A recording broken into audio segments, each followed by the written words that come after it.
go. Oh god, no. Don't focus on it. Just go. I have to. Fuck! No! No! Come on. Sub-hour. No! Fuck! PM PM PM PM PM PM PM PM PM PM PM PM PM PM PM. Kodak, no, hold on. Kodak, now you want to respond, bro? You didn't see the guy who shot me over there? I was getting dinner. My mom. What do you mean you were getting dinner? I mean, I was getting dinner. What more fucking explanation do you need? No. PM PM PM PM PM PM PM PM PM PM. PM PM PM PM PM PM PM PM PM PM PM PM PM PM. Oh, I'm waiting for it to catch up. I am excited. Lobbing grenade!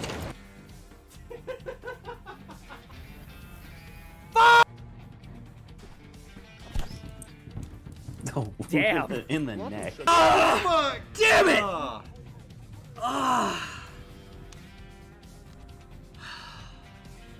Fuck!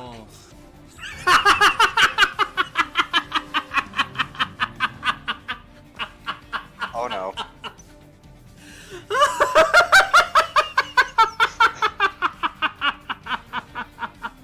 Watch out!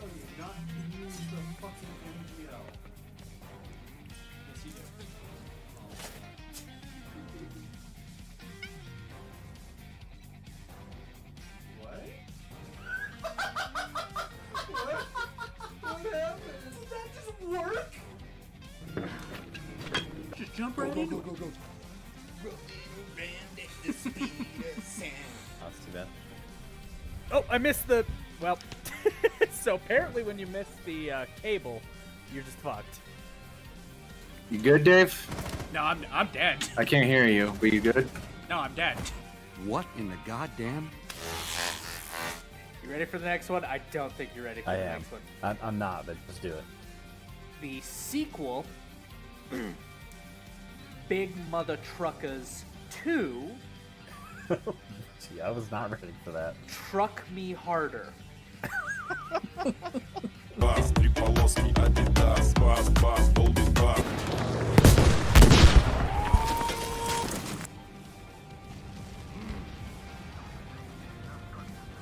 that was a dud? Damn it.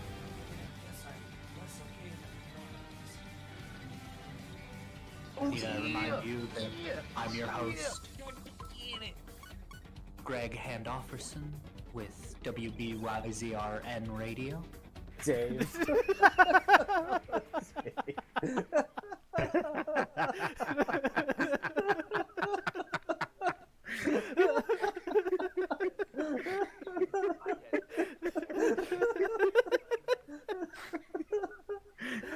Shit. Fuck you. God!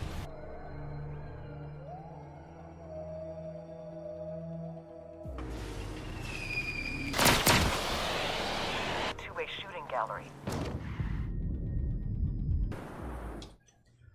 Howdy y'all, I'm Kodiak Bricks, and I make stuff. Pronouns are he, him, and tonight we're gonna do the director's commentary for You Should Play Outer Wilds, a 22-minute animation and video that I put out last year. With that, I'll be joined by the, yeah, of course Illustrious, there we go. Like, of course I draw a blank as soon as I go to introduce our dear friend Avron Plays, who provided much feedback during the production on this.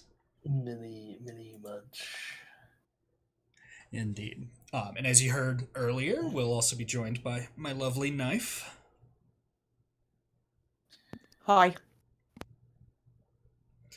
All right. And with that, yeah, I guess we can just get into it and get started. Hey, I have one before you even Before I even hit play. Before you even hit play. Yeah. Where did these buildings come from? So some of them, some of these are admittedly like duplicates of each other. So this tan one right here, it's this whole like modular building system that Lego came out with. And they have, and I can pull up the like physical IO files on Studio. 'Cause for anyone curious, I made this entire animation in Bricklink Studio, just by rendering a screenshot at a time. But historically, what that software is meant for. Yes, it definitely didn't break or do anything fuckside. It all worked perfectly, and none of the devs for Studio need to be dragged out and left in the woods to fend for themselves. But with that, this tan one is like an actual set you can buy, along with the like blue and this whole like plaza right here. If you look, this one, this like cyan or like lighter blue building is the same one as this, just like color palette swapped. Yeah. But yeah, this whole thing, I had to make the road itself is like a 10,000 by 10,000 stud flat piece that I like had to custom make. And the funny thing is, when you go into like the part designer for Studio and you tell it, hey, I want a piece that is 10,000 studs wide and 10,000 studs long, it salutes you, crashes, sometimes crashes the computer, but once you boot the computer back up, the piece is in Studio. It is the weirdest process for adding pieces that large. Like, it errors out. A girl be dramatic. Right. It errors out. It tells you that it didn't work, but then you go into the program and, like, here it is. Like, it's fine. It's here. Later, I can also, I guess I can even, if we want to, pull up the, like, actual file in Studio, if it even still loads. But yeah, so a lot of these are like actual Lego. This one I want to point out right here, with this little like porch built into it. I feel so bad, and I know for a fact I credited him in the credits, and I believe in the description. I hope I credited him in the description. But there's a custom creator who put this out as a sample on on Studio. Like, when you boot it up, it shows you a couple, like, oh, here's like a mech or a computer or a building, and this is that building. So this one's not like an actual Lego set, but a custom one that a creator made. But it took months just to assemble the buildings in Studio. Granted, that was not me working on it like straight through. I think part of these I was working on during our vacation to Washington. For so good reason. My family is insane with love. I do adore them. No qualifier needed to be added to that. Just I adore your family. I do too. And I know they're feral. Indeed.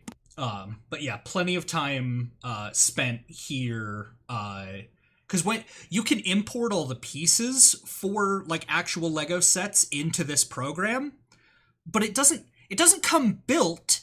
It just lays the pieces on the ground and is just like, there you go. Here, do whatever you want. And I'm like, what I want is for them to be built. So I have to spend hours in this program. You don't sound like a true Lego lover right now.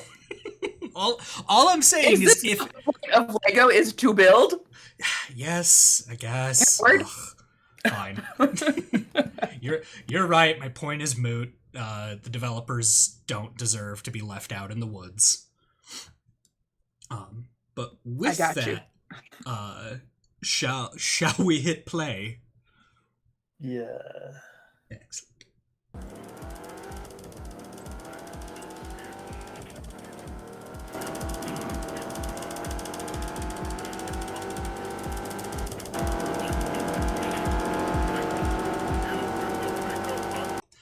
So, for first thing to stop on, I did create, because this is the song, Funky Town by Playa Funk. I felt like this was kind of a nice in-universe way to pay homage to the song that's playing. I also tried to do that thing where I pull the viewer's eyes to one part of the screen, and then the car coming here naturally draws the attention back along the other side. But I didn't want my viewer's eyes just sort of wandering and finding whatever. And so, but yeah, it felt like a nice little in-universe way to pay homage to this creator. We love their other text citations. Yes, their other funk music is good. I can't remember the names of any of the other songs right now, but trust, it's good stuff if you enjoy funk.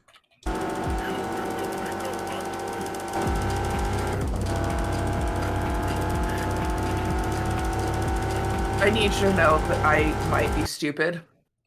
Oh? If you want to back up like 2 frames.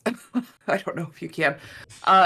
So where it says Lego on the car, I thought it was numbers. Oh. Fair enough, yeah. I was like, what does 0937 mean? Yeah. So this is something I like about this program. It does add to the render time. But you can turn off the like Lego branding on all of the like studs. I chose not to do that.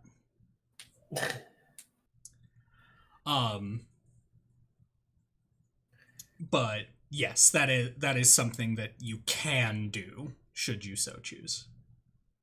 But that is funny. Thank you for pointing that out.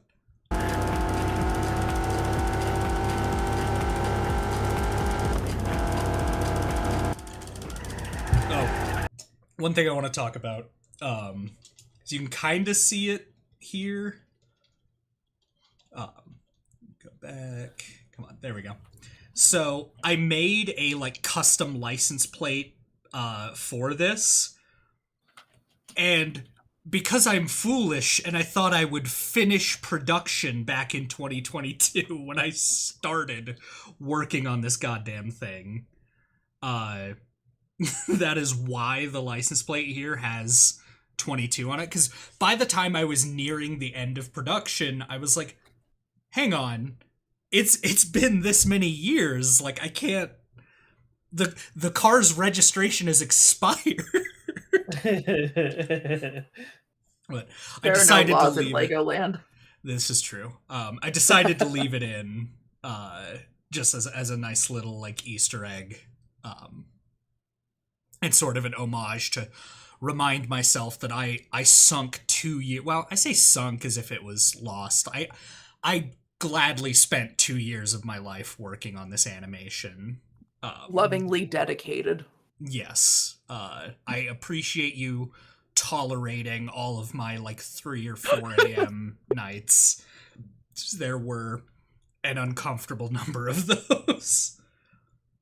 I cannot stress enough how very asleep I was for all of them. That's fair. But your turn. Desperate. Not what I said. Desperately asleep. Hey, stop that. Beep. Okay. Desperate.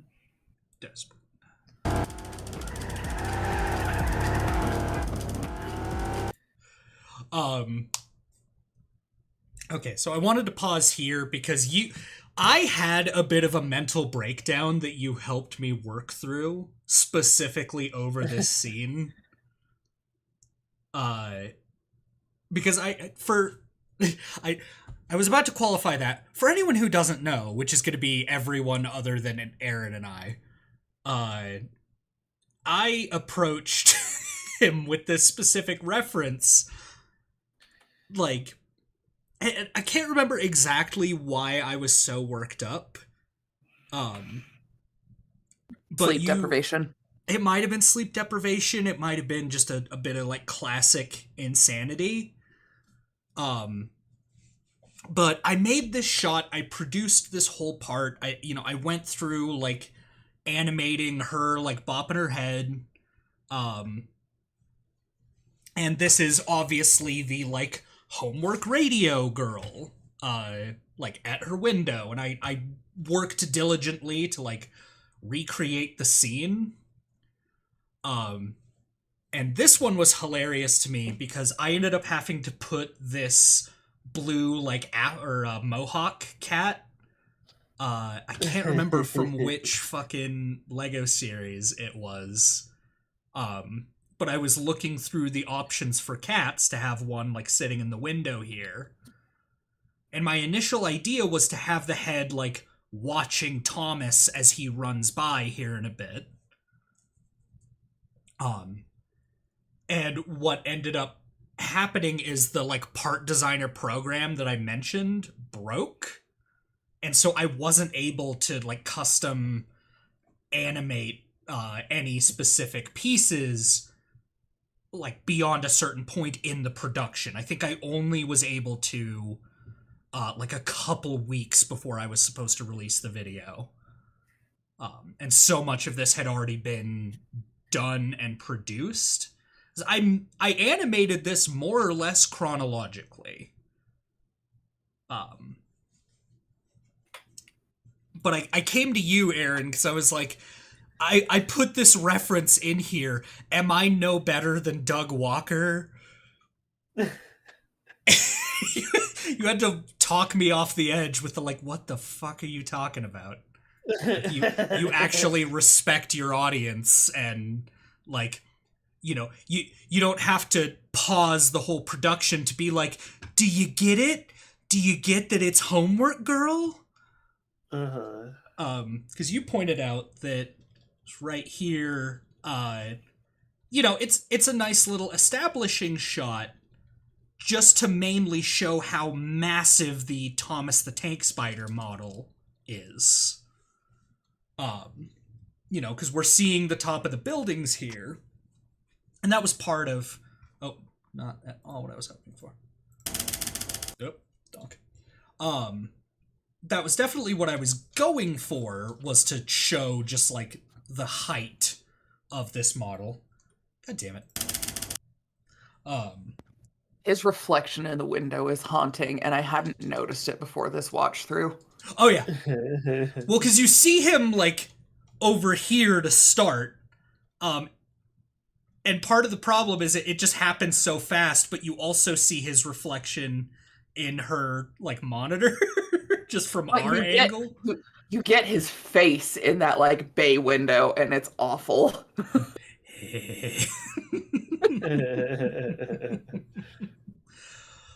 Oh, yeah. Hey, we're adding flavor to my nightmares. Indubitably.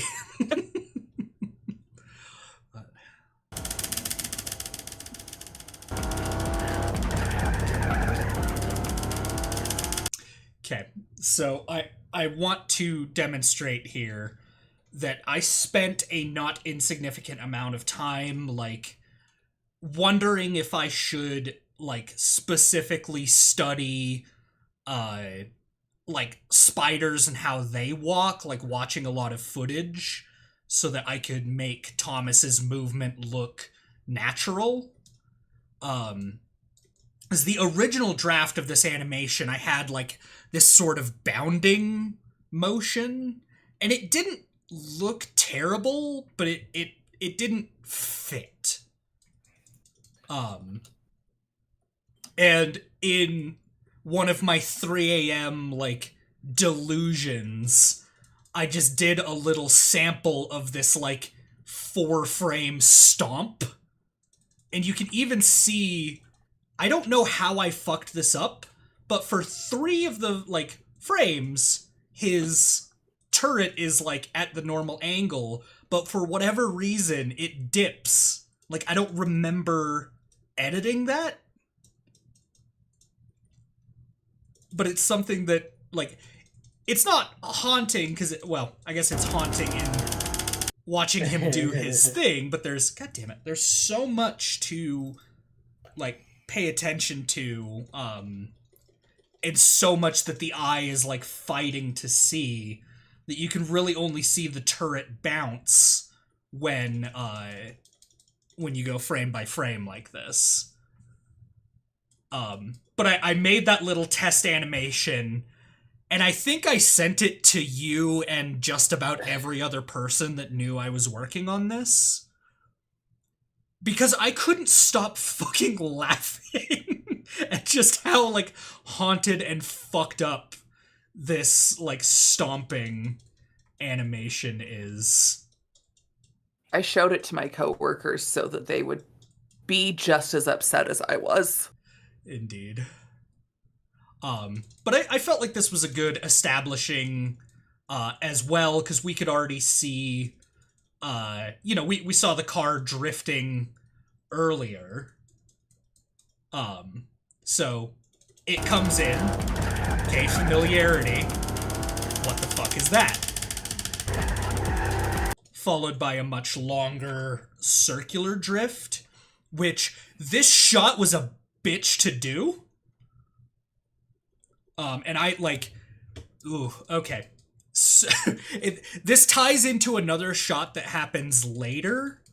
But I already mentioned that this is like a 10,000 by 10,000, like, flat panel. But I had to make, like, a 360 degree, like, turn, because you can see the, like, chunks of each of the buildings and how I had to rotate them. Because that was the only way I could get this, like, constant shot of the tires to, like, look natural while he's, like, following the whole spin. So it ended up just being this whole thing. But I guess what I should say, as far as the model is concerned, the car wasn't moving and Thomas wasn't moving. I was rotating the entire goddamn map, like 1 degree at a time. And thankfully it ended up looking like this good. Because I didn't want this whole intro to be just, like, static shots of, I wanted a little more motion, a little more action. But back to static shots, I built this stoplight, because there is, like, a stoplight piece in Lego, but it's tiny. It's about as tall as, like, the lampposts, and given, like, the level here, and how, like, big the car is, because you'll get to see when it pulls to a stop up here. Like, compared to these buildings, this car is massive. This car was not intended for the, like, Lego scale, and I wanted to partially demonstrate that here in, like, getting all of it to do its thing and to show just the scale. But I didn't realize until after I had already animated this whole, like, coming to a stop segment, I was looking at the roof of the car and then the elevation of the stoplight, and I'm like, it's even for how big I made it, it's still too small. But naturally that had to have the officer in a earlier draft of this. The officer was meant to be, like, standing next to a fruit stand, and, like, I have the old file somewhere, where after I pass by, the officer freaks out, drops his gun into, like, a sewer grate at the side of the road, pulls a banana out of the box, and starts shooting at Thomas. the reason I ended up cutting that was because God, when you are animating like this, I did not realize that this was a whole exercise in teaching me that to make animation look smooth and fluid, you have to do like tiny minuscule movements.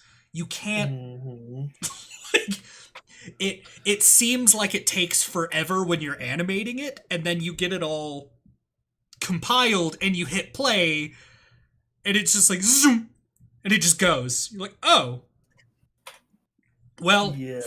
fuck. And part of the problem is I thought I had put like sufficient time between the gunshots that the like banana officer was making. But when you played it at full speed, it looked like the banana was a light machine gun. Like it was so goddamn fast. So I ended up scrapping that in favor of this bit where I have the officer like watch the car come to a halt, glance over, and it's hard to see, but I made Kodiak like look over and do the like chin up, like, hey, kind of movement. But I couldn't stop laughing at the absurdity of this scene, and I don't know if it was fully conveyed, because you can hear it.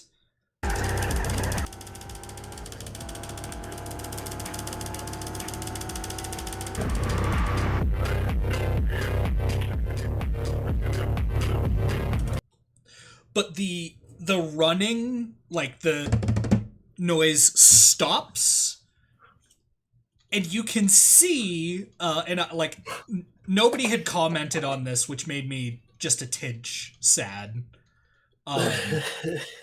But you see him stopped here. He looks at the officer and does a whole, like, you know, the head nod and whatnot. But Thomas is right there. He is also waiting for the stoplight. It's just the gag killed me.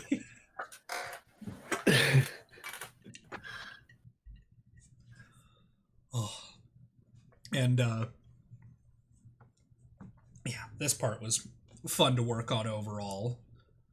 But like I said, I realized the car was too tall. And so obviously it hits the stoplight. And I decided to make it start spinning. And of course Thomas is fucking massive compared to the stoplight. And so what we get is the whole...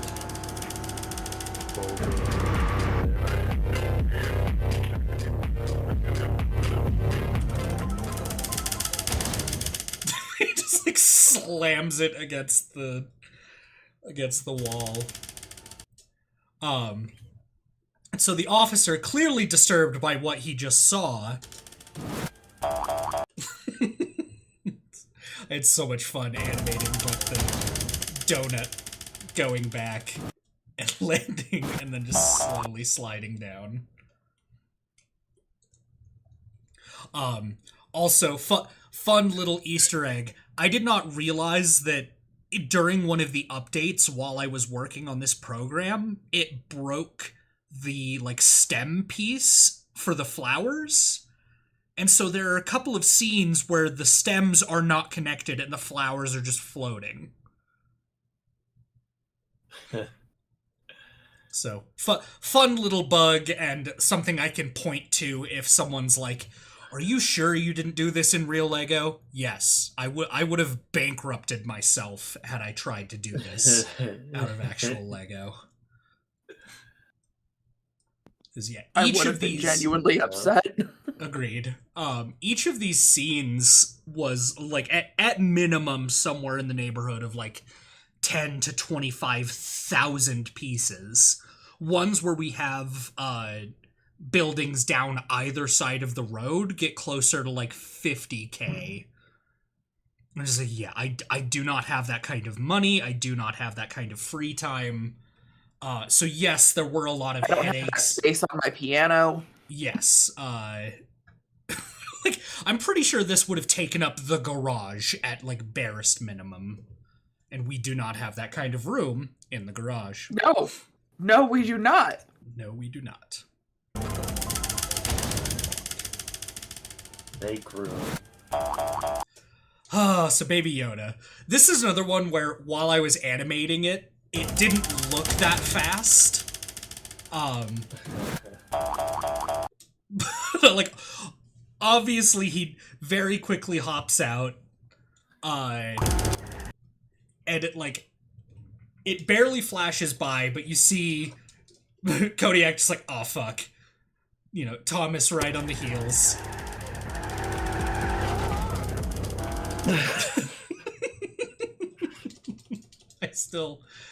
I can never get over just the absurdity of, like, being in Lego Star Wars, or, like, having Lego Star Wars bullshit going on just off to the side of this city. Oh, fun little teaser there for anyone that noticed. That'll come up later. Like, in an earlier draft, I tried to make it more, like, skimming the line over here and, like, barely recovering in accidentally hitting Luke and knocking him into the water. But it also was so much funnier in my head if, like, I had to deliberately go out of my way to hit him. Oh, but yeah, nope. There we go.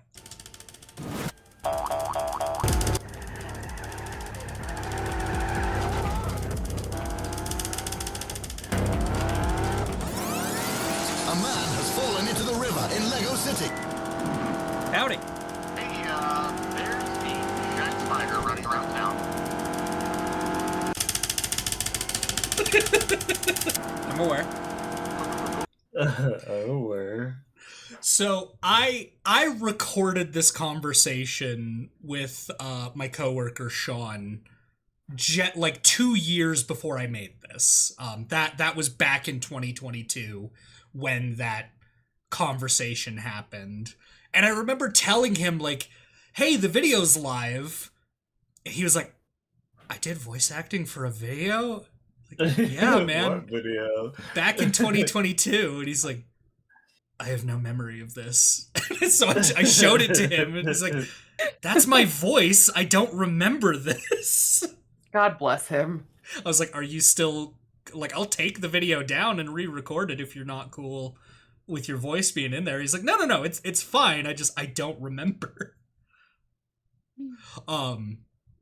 As to earlier, and this is, keen-eyed viewers might notice, I had to add a light piece into the cab, particularly because in that earlier scene where we're stopped, there isn't one, and I thought the ambient light would be enough to show Kodiak's face, but obviously it's way too fucking dark in here. So I had to add this, because otherwise you just saw, like, the silhouette of Kodiak's head, with the whole, like, back seat and the whole dashboard being illuminated, and it didn't make sense.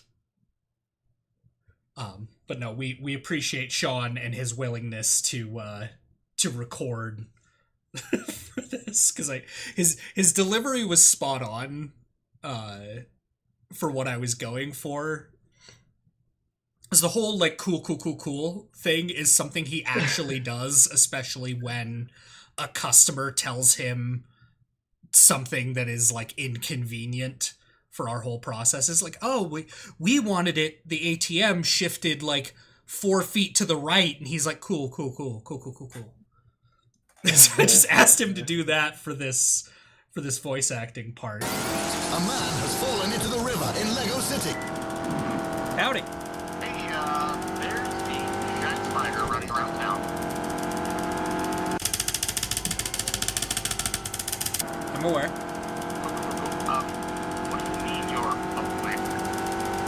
I'm I'm aware, and I'm working on it. Aren't you supposed to work on the Outer Wild video? Like I said, I'm working on it. I'll call you back later.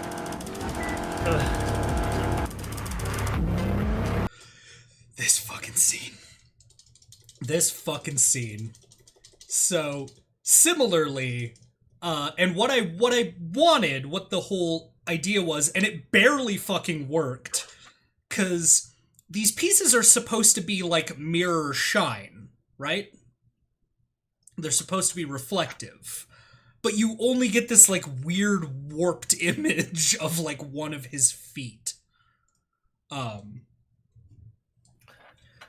But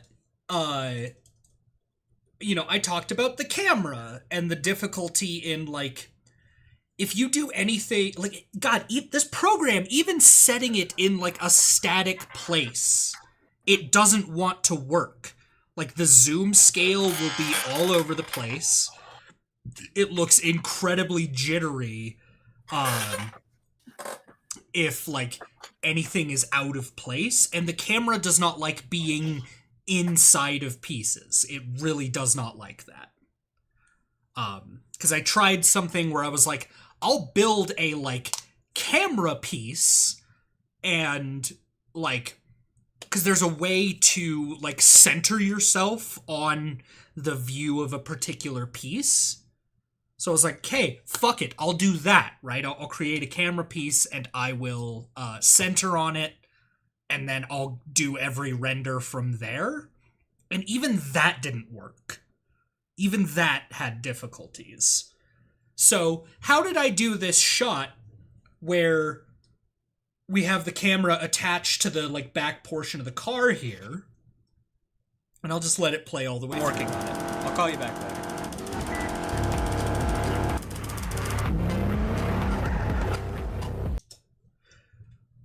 So, this is another one where the car is staying in place. I'm rotating the entire fucking map in order to get this shot.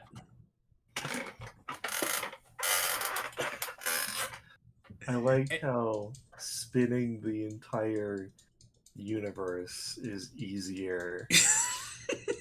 Only in this fucking program would spinning the entire goddamn city around a single vehicle. Oh, and I also, so I want to address this too, because obviously we do the spin and the lighting changes, right? How did I do that? How did I manage that? Well, I created a, like, giant, like, cube, basically. It looks like the Minecraft sun. And I had to create a custom luminous color and put that bitch literally, I think it was almost like 100,000 studs in the sky in order for it to not be too bright. And so, all well, all good, except it created this weird artifacting. And I genuinely don't know what caused it or why, but a lot of the, like, clear pieces are, like, shimmering when you watch the actual, like, at speed animation. Aren't you supposed to work on the Outer Wild video? And again, it's hard to spot, but yeah, you can even see, like, one of his headlight pieces here is just, like, shimmering.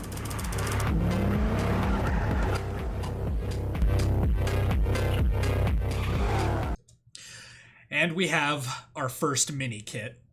This was my, oh, and another broken flower, because of course. Well, if one of them broke, they all must have broke. Oh, 100%. Yeah, the most annoying part of these mini kits is it would have been one thing to just, like, put them there and have them standing, like, you know, sitting wherever. But my bitch ass had to be authentic and make them rotate. And so I had to go and individually rotate each of these.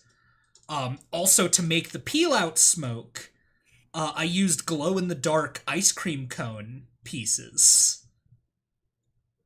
And, like, at speed, I really like how it turned out. And, like, I wish I'd used it for more of these drifts. But I already spent so goddamn long just setting the scenes and doing everything else that going back and adding these, like, smoke effects to each and every one of the drifts would have taken even longer. But we got our first mini kit. I don't think I put a mini kit in this scene. But I did realize while I was working on this that the car was just small enough to fit under Thomas. Which led to...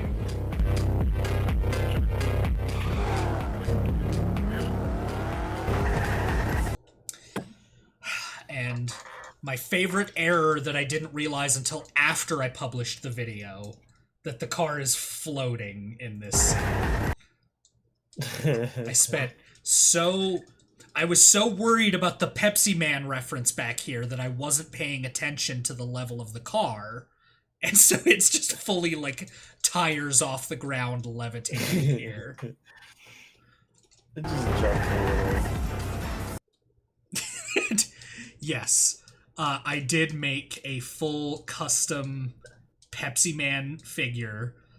I even went through the whole trouble of making the, like, chest logo, which personally cracks me up, because you can't fucking see it from this view on the side where he's running along picking up Pepsi cans.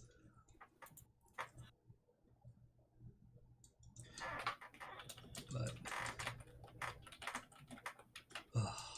yeah. So, little errors like this that just haunt me, because this is another one, like, I didn't see anyone comment, like, oh, the car's floating in this one scene.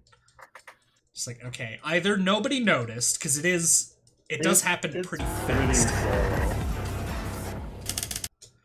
Then this mini kit had to be obvious. One of the easier ones to find. This whole idea of him, like, stomping around, like, how would this big honkin' monstrosity turn around? And then I realized he just turns around. He just does the steps.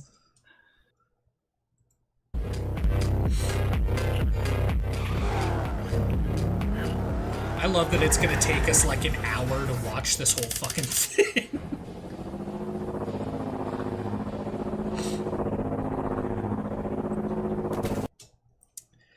Okay. Your math is bad. It's gonna take us 3. It might. Historically, I've never been grand at math. I realize I should have put a little more work into creating custom pieces that remove these studs. 'Cause it makes it a little difficult to understand what's going on here. And I also just realized that this one is a little bit off, but it's fine. But I rendered this R2 with the lightning in the background. You know, because a lot of these gunships, they have, like, nose art. It's a big whole thing for them. And, when deciding what I wanted to add for mine, I went into the, like, Star Wars font translator. And I can't remember if I told either of you what this says. I think you did, but my recall is failing. Yeah. Oh, well. What's it say, it says, "Bite my shiny metal ass." Bender! Indeed. And so, the original version of this, I had, like, I put all of this planning into, you know, the gunship has these little, like, undercarriage things, but the initial version had these, like, missile launchers actually launching, like, the missiles. And I can't remember... Oh, yep, there's our other hidden mini-kit. I can't remember why I decided to go with the Fat Man from Fallout, but I did. And so, just to let this play at full speed. Such a fun scene to set up. Let's see. But, yeah, I had him raise this shield. Fat Man hits. And this is one of the things I was talking about with the camera, where it doesn't like when pieces are inside of where the camera is. Because you can see it, like, lowers the whole shot. But it only appears for that one, or these, like, the one frame of it getting lowered. Mostly because, you know, and this is part of the reason I put the, like, flashing lights warning, Gesundheit. I didn't want to, like, you know, flash anyone with epilepsy or similar disabilities with the, like, sudden bright flash of, you know, Fat Man explosion.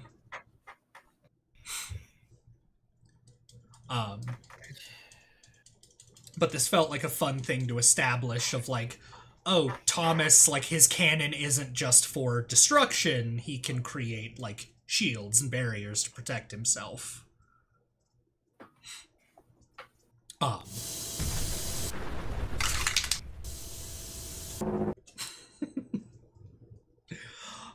I will say, and I hate that it's down here and a little more difficult to see, but to create this, like, spray paint effect, I started with that little cone, and then there's a drill piece from those, like, ancient, like, rock driller Lego sets.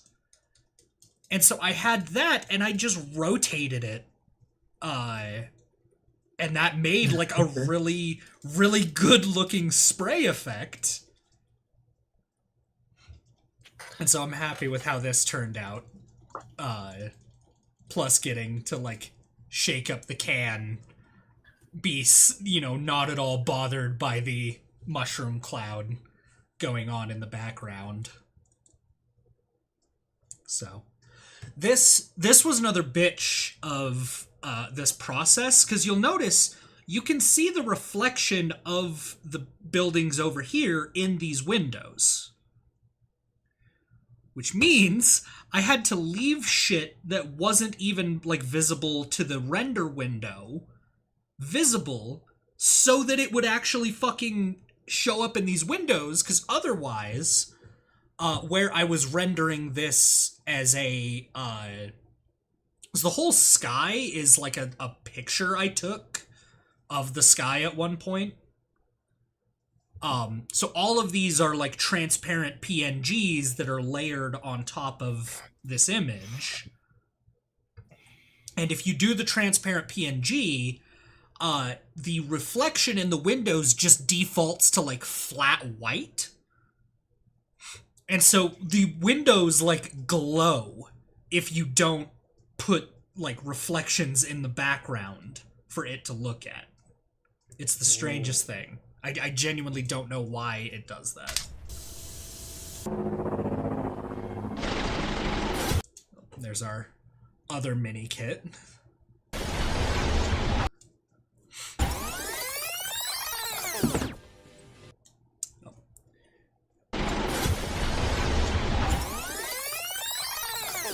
Another one on top of the building here.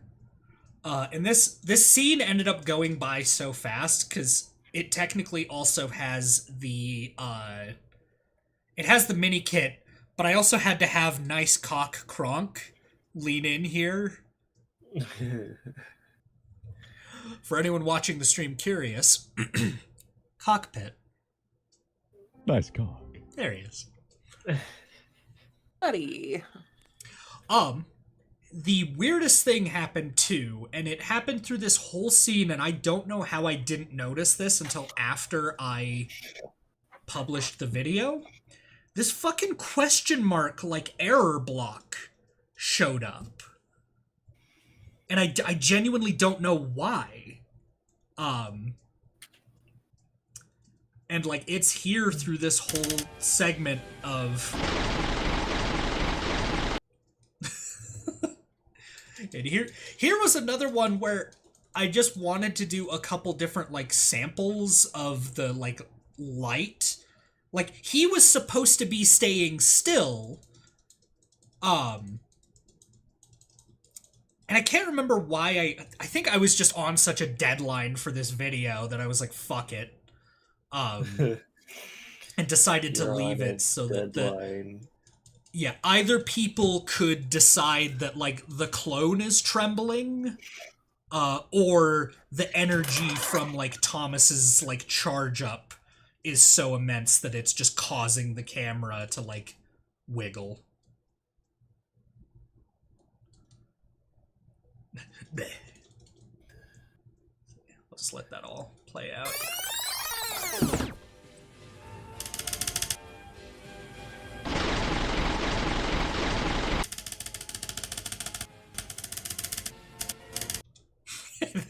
this fucking scene.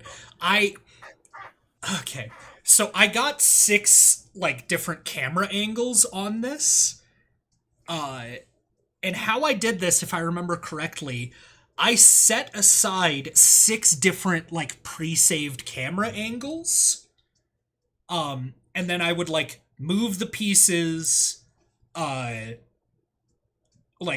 render in camera 1, render in camera 2, render in camera 3, like, go down the list, go back into the model, move the pieces, render in camera 1, render in camera 2, render in camera... This shot took fucking forever, is the point I'm trying to make. I'll just let it play out.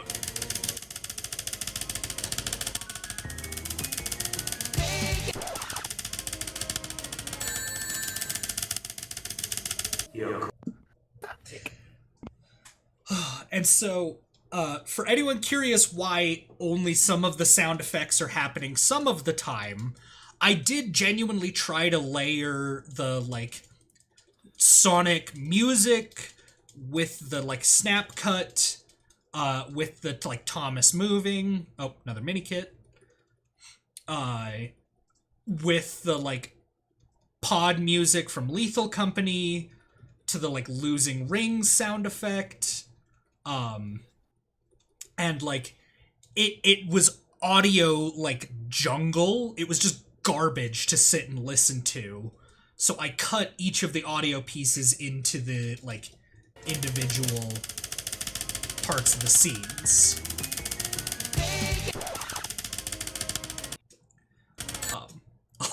Also, yeah, giving him the big, like, red X eyes, felt just, like, too necessary. So even though you can only see it for, like, a frame or two. Oh yeah, 3. God damn it. 3 whole... 1, 2, 3... Yeah, like 3 whole frames where you can even register that he's got red X's. And then this is another one where I thought I left the rings, like, rotating for a good while, because they bounce out of him, and then I make them flash, and then they disappear. And while I was animating it, I was like, oh, I left those for, like, a sufficient amount of time.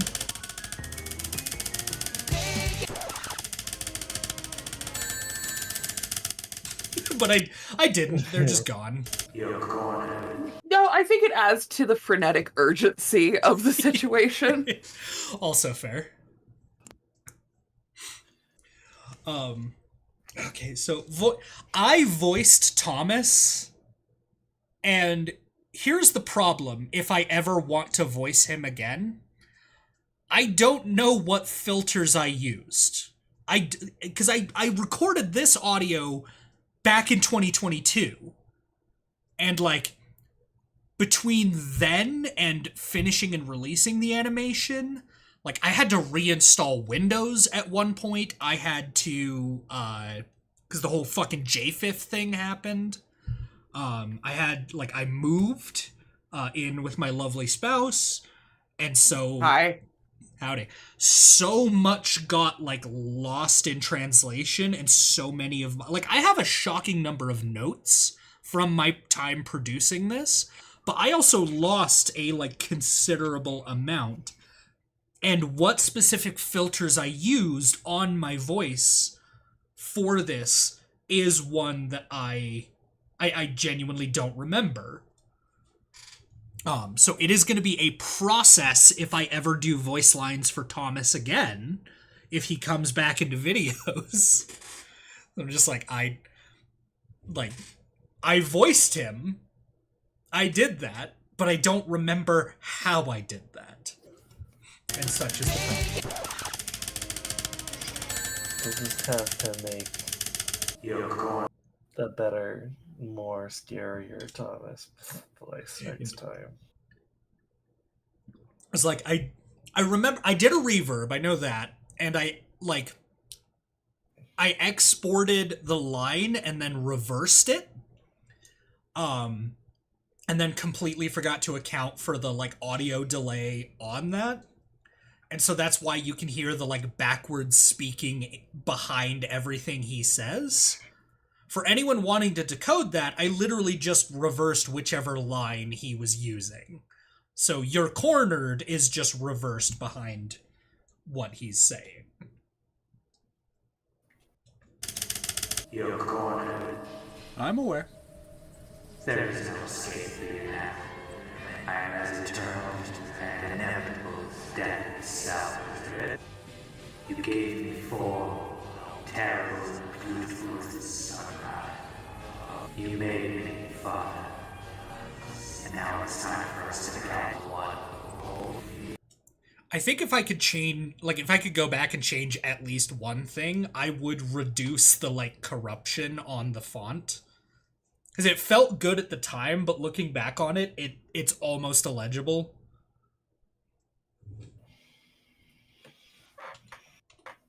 But I do not wish to comprehend him further. Also fair. Terrible and beautiful as the sunrise. You made me father. And now it's time for us to become one. Go ahead. I'm not scared of you anymore. Just make it quick. Very well. Out of curiosity, have you ever played Uno? What does it matter to you? Just curious.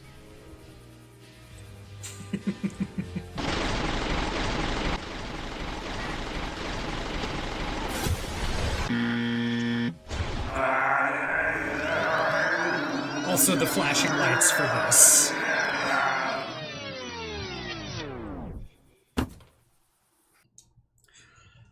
The spinny eyes on Thomas remind me of those claymation Christmas movies from the 60s. Yes.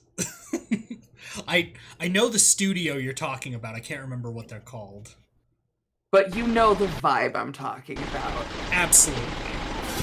Yeah. Yep.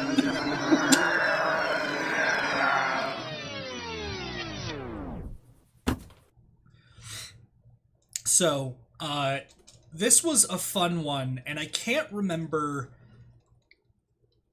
No, I do remember what happened. If you watch this, there are a couple of these scenes. Because you notice Kodiak, very lightly shifts there. Mm-hmm. So what I was doing... because you can sort of see in the reflection, and you can obviously see through here, I was hiding the pieces. And in order to do that, I was selecting by piece type regardless of color. And as a result of that, I accidentally deleted Kodiak's torso. And so at one point, you could just see the tire behind him. And I remember thinking to myself, like, that's not correct. Especially where the viewer's eye is supposed to be drawn here to like to the chest itself as it drops. And again, I did my best to like line up the shots. I definitely could have spent a little more time on that. But it's just this gentle Kodiak wiggle as the whole thing falls.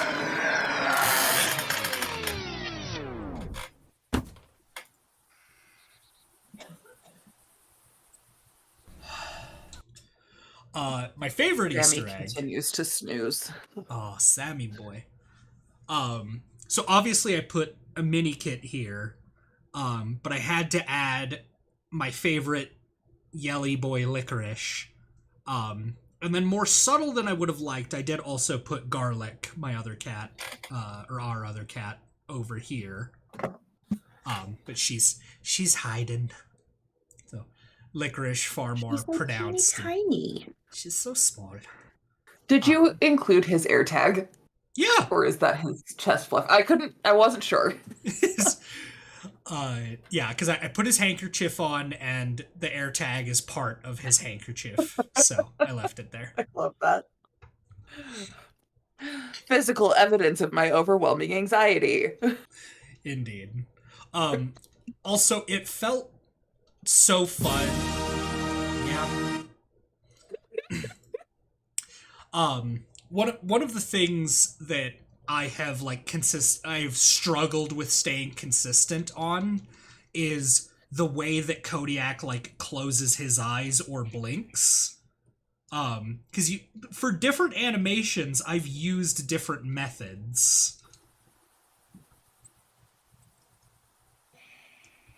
And then yeah, here you can see a lot more of that like sun effect. Like this sort of weird grainy texture that this custom lighting causes. And again, I recognize that I'm using this program in a way that it was not intended. I'm aware of that.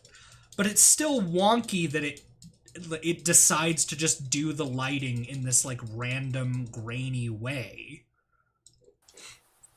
It's just so odd to me.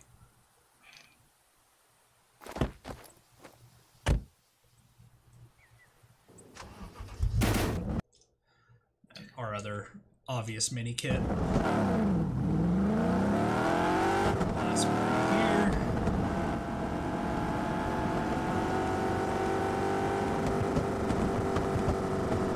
I think you should play Outer Wilds.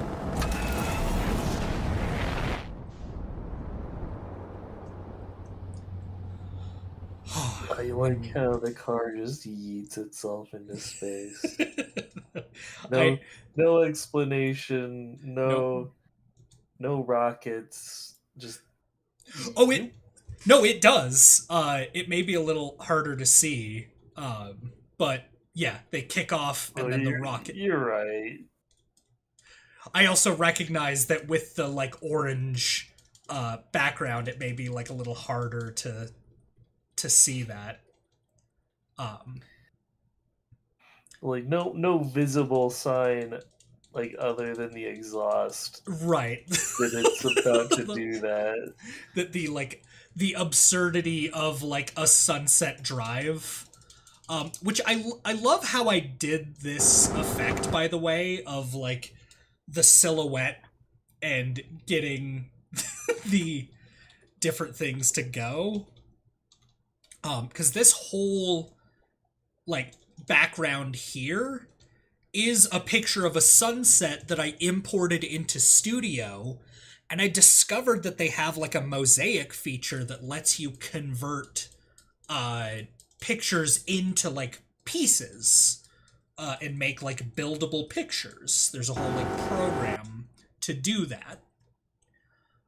So I created the sunset out of Lego, rendered just the car on its own, and then I rendered individual silhouettes of each of the different, like, trees and fences and whatnot. And then in the animation program, like, again, the car is staying perfectly still, I'm just moving the other things to give the like simulacrum of movement. And I think it turned out. I think you should play Outer Wilds. And I thought about putting a like Easter egg in the background, like the silhouette of something silly, outside of just the trees or whatnot.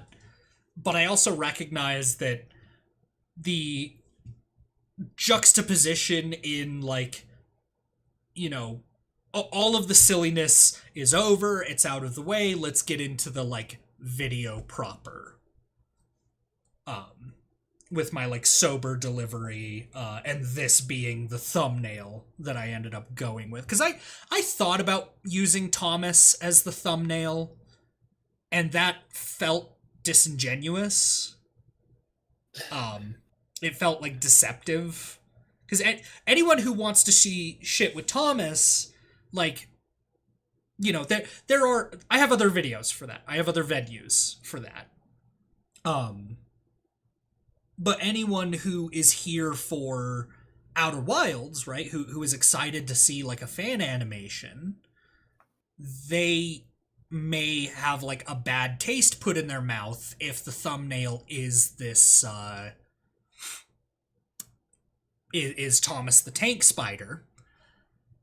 And that is the biggest piece of criticism that I received on this video overall.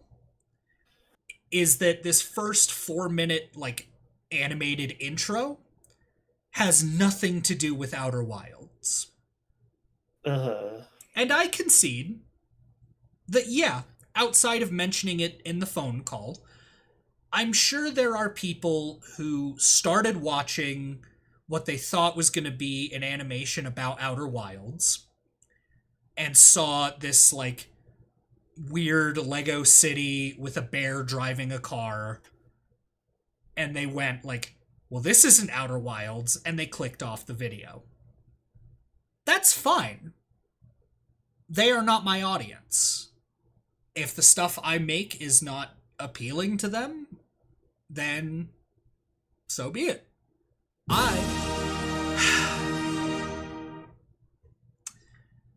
Then so it is. And I am not here to tell anyone that they are wrong for that notion. But it did, in one particular instance, because I made the mistake of posting this to Reddit, and I got this, like, novel from a guy that was like, so I watched the whole thing, and you had some interesting points. I thought that you were, like, maybe a little heavy on the spoilers. I skipped through the Lego parts because they didn't really interest me. And I was like, okay, then you didn't watch the whole fucking video. By your own admission. And, like, that's fine. I'm half tempted to put a, like, timestamp for anyone who's like, hey, if you're not interested in my artsy-fartsy bullshit, then here's where I start talking about the game proper. I also like how they say that you're heavy on the spoilers. How are you supposed to talk about the Outer Wilds at all without talking about the things that you talk about? So that's another thing in another conversation that I'm glad we got brought into, because I put a lot of work into that animation we just watched and the rest of the animation throughout this video. It was a shitload of work, but all of that pales in fucking comparison to the, like, thought exercises and the so many different versions of my script that I went through. Because, yeah, how the fuck do I talk about this game in a way that encourages people to go play it without talking about the game? How do I do that? Like, the easiest way would just to be, like, to just say, like, you should go play Outer Wilds, it's a good game. But, like, people who that is a good enough pitch for, like, already played Outer Wilds. Right. Like, Also, if you are tuned this far into this stream and you have not played Outer Wilds, by all means, go play it. Like this whole thing, not as an advertisement, but as a as me working through all of the emotions that I had around this game, like made this entire 22-minute venture to thoroughly encourage people to go play this. I tried. I'm bad at Bimeo, James. It's okay. I love you. I love you too. And like what I ended up sort of compromising with, because you're right, any like the spoiler-free version of this video is me pointing at Mobius Games, at Outer Wilds, at Annapurna or whatever, and being like, go play it. That's just, I think you should play Outer Wilds, go play it. Like, that doesn't need to be a 22-minute video. So what I ended up compromising on is this is intended as a video for people who are on the fence. People who've maybe tried it and didn't really vibe with it at first, didn't really get it. Or as an entertaining way for like, you know, maybe there's someone out there who's like, I want to encourage my friends to play this game, but I'm not the best with words, and I don't want to go out of my way to spoil the game or the experience by telling my friends about what it's about or encouraging them to go play it. And so my video is intended as that bridge. And going into this, I recognized that there was going to be a line that I crossed. But mostly because that line is different for everybody. I have no way of gauging what that line looks like for everyone who watches this video. And I fully conceded that there were definitely parts where I was like, hey, this is something I got stuck on. And so, you know, I drew from personal experience in, like, keep trying this, or, like, you know, have a more open mind.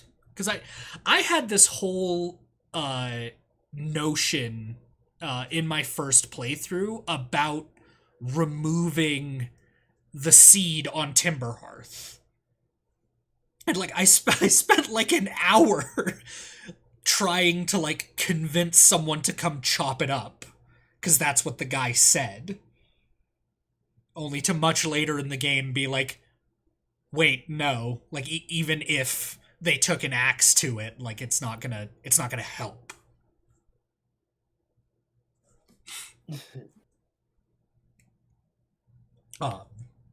But, you know, I wanted to encourage people to approach this with a more open mind, and also, like, as a fallback from that point, because again, the Venn diagram of people who want to play this game and like people who don't yet know that they want to play this game, like that, you know, trying to find an audience for this, trying to make that like mark was easily the most difficult part of working on this.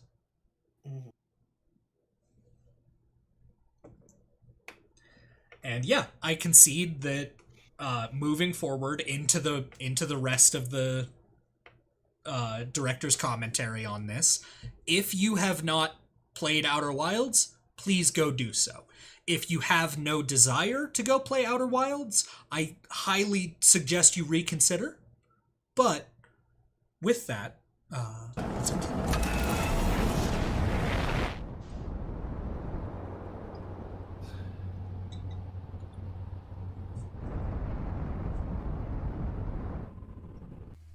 Even if this genre doesn't seem to suit you, even if you're on the fence because you think your hardware can't run it, even if you've never played a video game in your life, you should play Outer Wilds.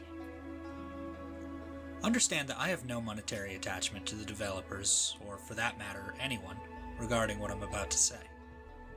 Think of it as a writer inspired by the elegant and tight storytelling I experienced.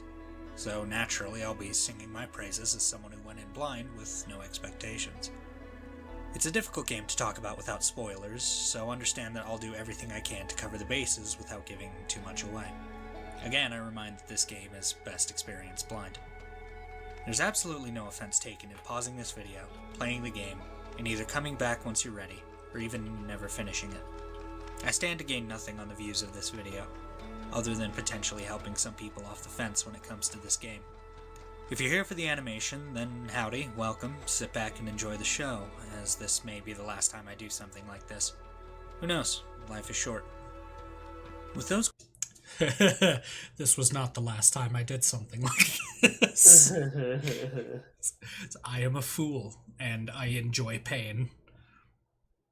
Qualifiers out of the way, I genuinely don't believe there's ever been a game like this, nor will there ever be another game like it.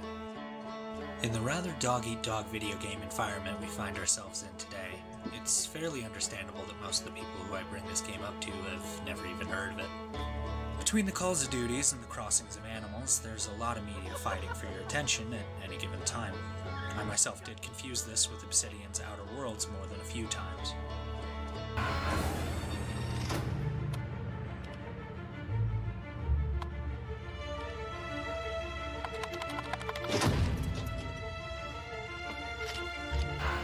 While one is a nice palate cleanser of a first-person space-themed RPG, the other is inspiring me to make this video, animation and all.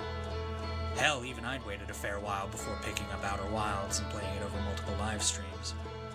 While I don't regret waiting, I reinforce that this is best. Also, tiny error that I didn't notice until, again, publishing. I don't know what happened to this headlight. This one was fine. But for whatever reason in these, like, spinning scenes, that one just disappeared. Experienced blind. All I will add is that this game should be played with a controller. And yes, that's true even for you PC users out there. So what's this game about?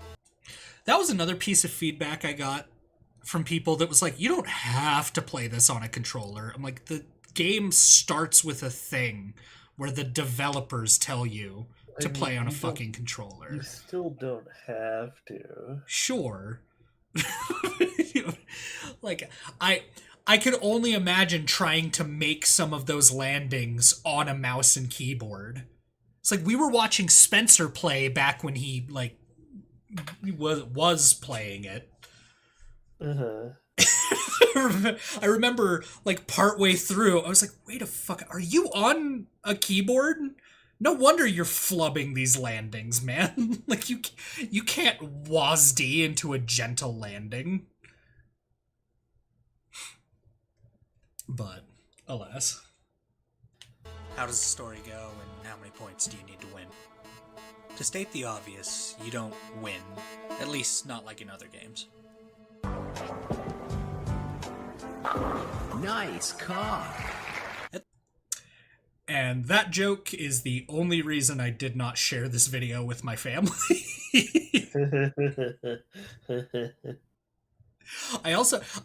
I didn't realize until I was, like, really late in production that I don't swear at all during this video.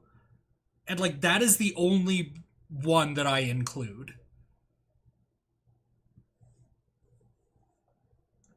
And, like, I don't know if that just indicates how, like, seriously I was taking this, but yeah, always look back and find it funny that that's the only, like, relative swear that made it in. At the core, it's a mystery involving an ancient civilization, their remains, their experiments, a microsolar system, and your own understanding of the laws of the universe. There is a load of danger in this tiny little solar system, and avoiding death can be tricky. But before you even leave your own cozy little homeworld, you're asked a question. This set of questions was the, like, basis for this entire video essay. And, like, I know I literally based the script off of it in the video that, like, we are watching and that is here.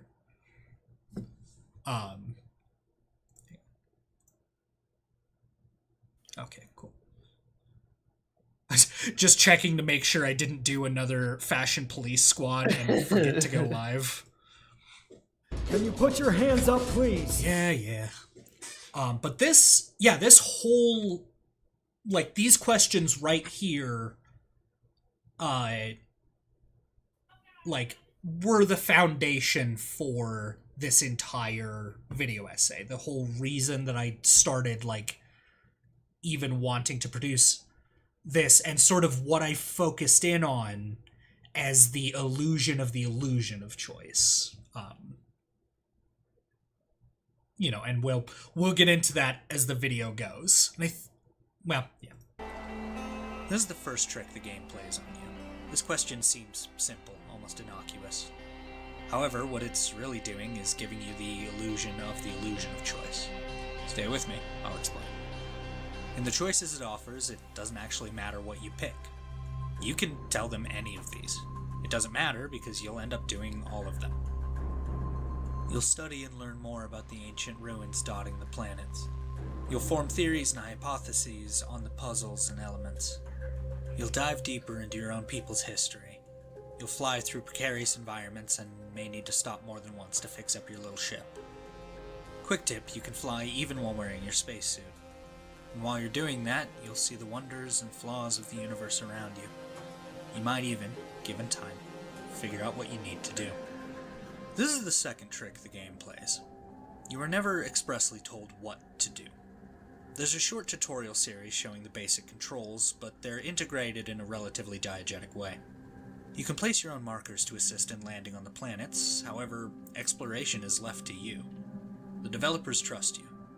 They give you the puzzle pieces and the tools, and they leave you to put it all together. There's a console in your ship keeping notes and helping you track the many floating elements of the mystery. However, it exists as another gadget in your arsenal. But doing what it does, Outer Wilds doesn't need coins or XP or any sort of reward system. Learning here is a reward all its own. Because in this illusion of choice, it doesn't matter where you go or what you set out to do. Every lead ties into the greater mystery. I'd recommend keeping both a pen and paper, as well as an open mind as you traverse the game. As alluded to earlier, you'll make theories and assumptions. You'll chase down leads and slowly figure things out. The most important advice I can offer is that you may be wrong, and that's okay. It's better to learn and grow than to have been right all along. Keep an open mind and never settle. And I don't just mean in the game.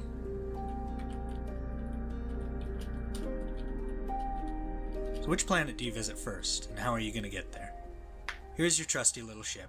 It's not much. It's actually really not much at all. But it'll have to do.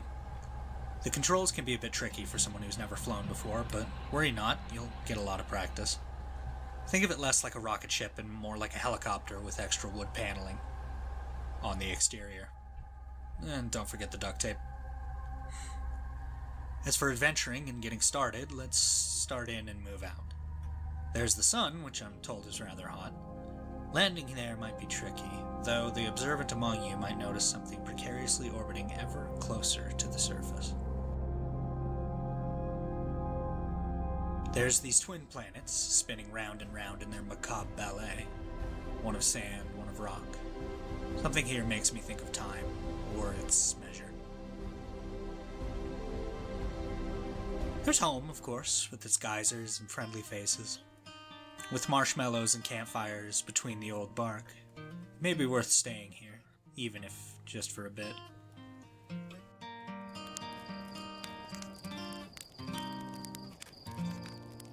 Directly above, right when you first wake up, is a green planet, shrouded in mystery. Like those who first stared at Venus, we acknowledge that there could be anything beneath those swirling clouds. This soft blue explosion may catch your eye before anything else does. And I wonder where that's off to. Perhaps this fragile ball of hot and cold might warrant a landing. Tread carefully here, traveler. The heart of this planet is darker than it seems. Half the danger on this brittle world is the looming lantern overhead. While hostile both in appearance and nature, a savvy pilot might be able to find something here. There's this ominous glowing one with its strange, eerie vibe, swirled in ice and vines, staring at what could loosely be called a planet only generates more questions than it provides answers. Or so it might seem. There appears to be a moon orbiting it. It's actually quite pretty. Let's take a picture. Hang on. Where's the camera? Ah, there it is. And, huh. Where'd it go? Oh, the comet! With its perilous orbit, it may be tricky to land on. Though I wonder if this ice will stay frozen as we get closer to the sun. But for those so wary of traveling so far on their first voyage, there's a small moon orbiting very, very close to home. And with the right tool, you can hear... whistling?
YouTube compression does not do justice to how fucking pretty this game is.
But what about time?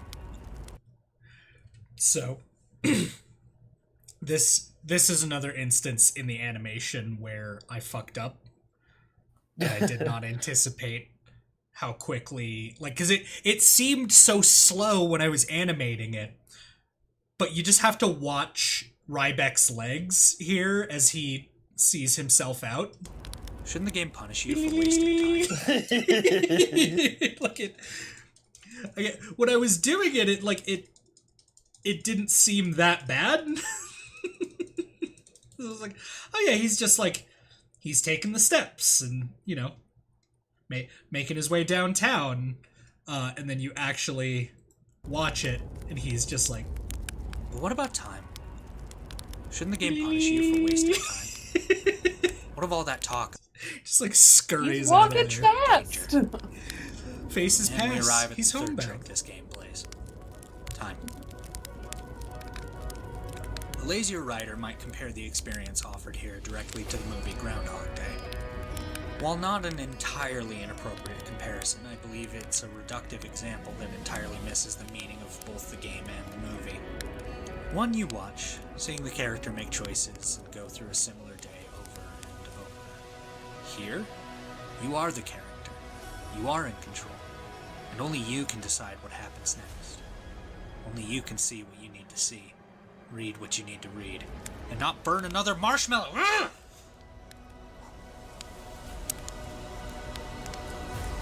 Time is not on your side, but it's not your enemy either.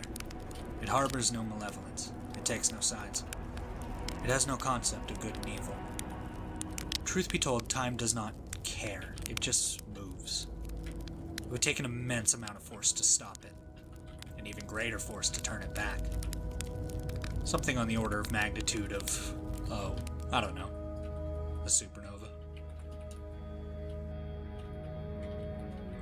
He is a Would that be professional enough? speedwalker. This is Would true. it merely be just enough energy to open a portal and send some Howdy, Corvus. information? Welcome to the chat. Like an email sent some 20-odd minutes into the past. What would you even include in that email? Who would you send it to? How about everything you learned so far? The intricacies of the science that the ancient inhabitants of this small solar system understood. You could also include their trials and tribulations. And why not their flirtatious notes while you're at it? You could send what they wrote, so that a younger you may study all of it which couldn't be read in a single afternoon. Why not send your own discoveries? The magnificent sights you saw, the wonders of these tiny worlds, that time you burnt yet another marshmallow that was almost perfect! As much as you might not want to, perhaps send back that time you left the airlock without a suit on, or when you ventured just a little too far and ran out of air. Perhaps the terrors held deep within this grim garden. It's painful, but maybe you, 20-some-odd minutes ago, could avoid it, and similar fates. I think if I were to go back and restructure it, I don't know if I would use the example from inside the, pardon me, inside, the, God, what is that place called? Jesus. I only spent 2 years of my goddamn life working on this. The bad place. Bad place. The hell dimension. Because that was a criticism of Upside like down. you didn't have to include the anglerfish. And I'm like, yes and no. Because again, I think anyone who's on the fence about this, I think also deserves to be, like, warned. And I think, as an example, I possibly could have used the skeleton of the anglerfish. But, yeah, fucking hell, what is that place called?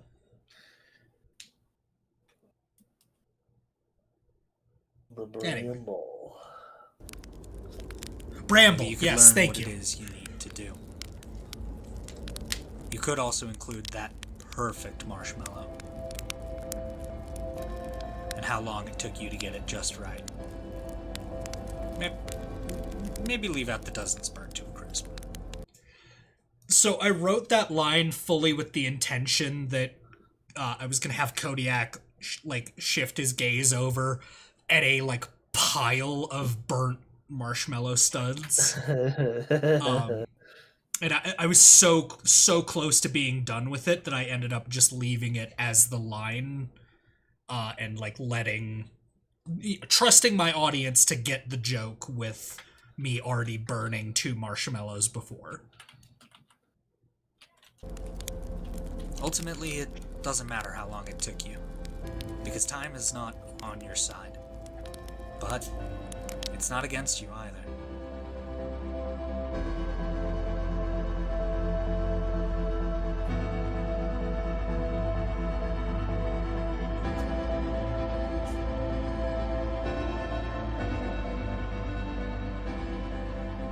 Quiet shade. Being in the dark isn't such a bad thing. If anything, it creates a grander appreciation for the light.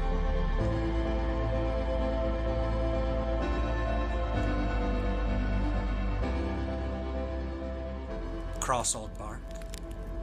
Those theories you held may not be so rigid. You may find that trees and ideas die in the same way.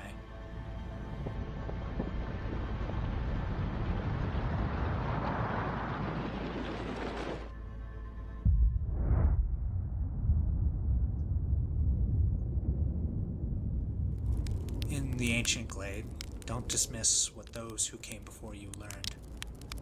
Their undoing may be your salvation, and ignoring their calls may be your end. After all, it's always dark. You should play Outer Wilds.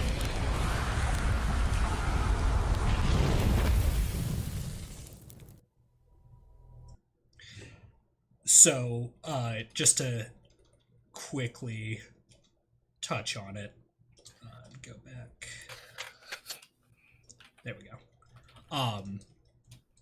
So this is another one where I used the transparency, and in order to create the, like, fire effect. Well, thank you. Yeah, the, as part of my script for this video, I felt like doing a bit of creative writing with it, and so I created that poem out of the quantum poem, and you know, I like how it turned out, and I hope y'all did as well.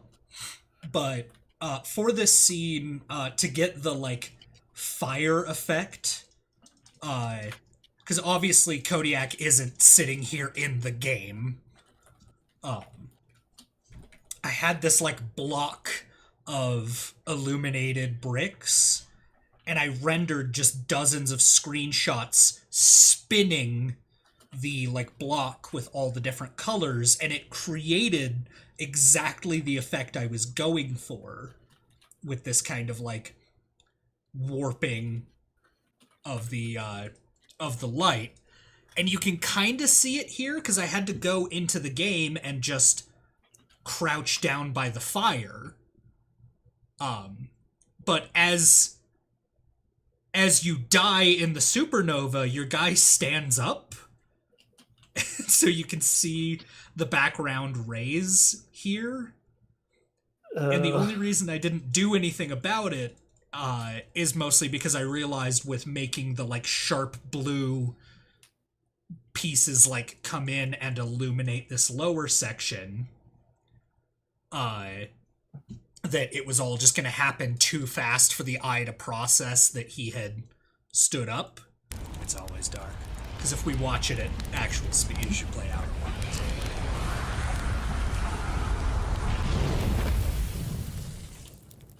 Like, you get a bit of it, but it's already there.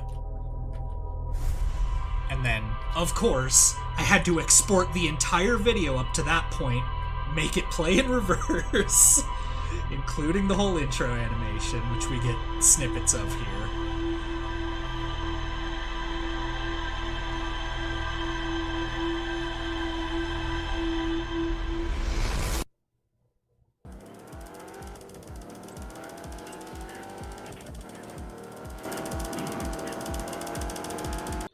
Also, again, and I realize I could have made it, like, larger, but I did put the Outer Wilds Venture on, like, a custom flag piece as, like, part of this intro, because I did want to demonstrate that, like, yes, even though this is a Lego animation, I promise that we're getting to the Outer Wilds part.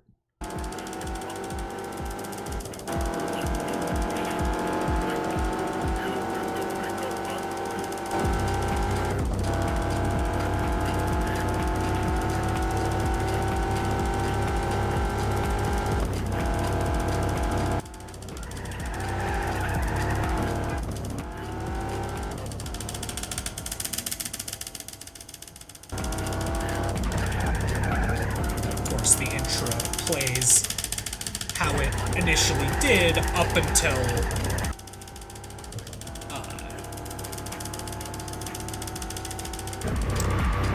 the Baby Yoda bit, which I think I animated it too fast, but I'll let it play and show it off here.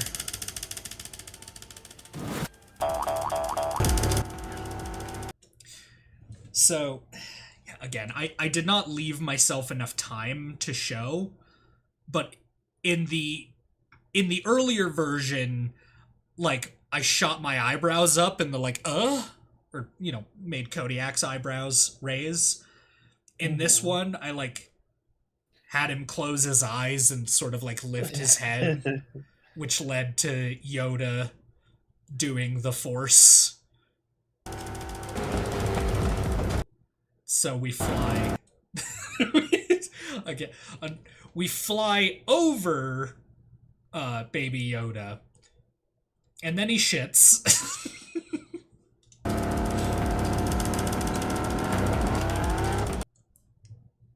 And I was so tempted to do this part where I had either Thomas or, like, even despite getting over, and, like, not running over Baby Gronk, that Luke would still get, like, knocked into the water by something. Yeah. But I also elected to, like, not confuse any of my audience who had, like, stuck around up to this point. Yeah. So it helped demonstrate that, like, this is different and things have changed. I love you, and I miss you. Howdy. Hey, there's the giant spider running around town. I'm aware. What do you need your... That camera shot was a bitch to do. Because I basically had to, like, zoom in just a bit at a time. And then, again, it doesn't like being in pieces. So it just, like, it kept... You can kind of see I'm, like, on a piece here. And it kept wanting to, like, not be there. So even though I told it to come down like this, it just, the whole camera angle ended up in this, like, stepping down the stairs effect where I wanted, like, a smoother transition down into the bottom. To reveal that there are multiple, like, chests of, like, Thomas back here. And I'd hinted to it earlier in the director's commentary that you can see these chests in there the whole time. And I think, were I to go back and remake this, I would want to make it more obvious. Like, illuminate back here and show that there are multiple chests back here. Because that was sort of supposed to be the takeaway, that this is not the first time this has happened.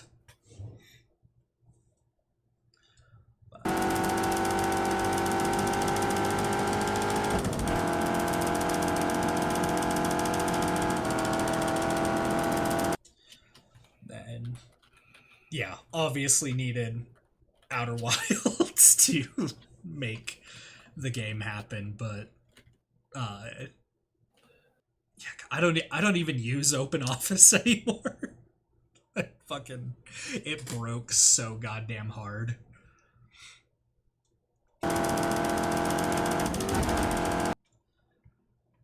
Let's see.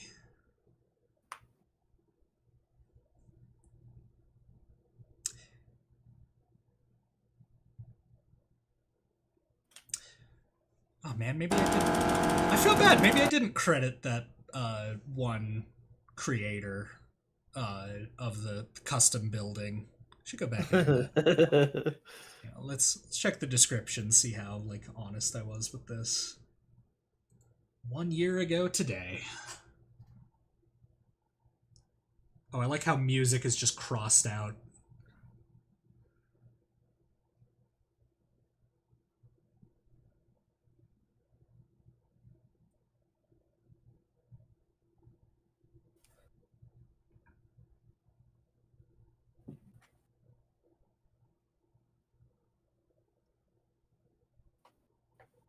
of course, I credited Lego Wolfpack, who designed the LAAT. God damn, I need to go find that one designer. Update the credits here. But yeah, that was play the whole thing. Yeah, two years of my life spent bringing that all together.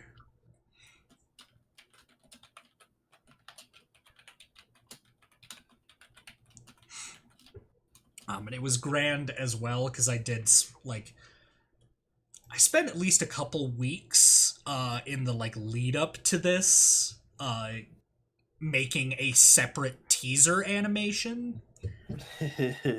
And what cracks me up is this has way more views than the teaser animation.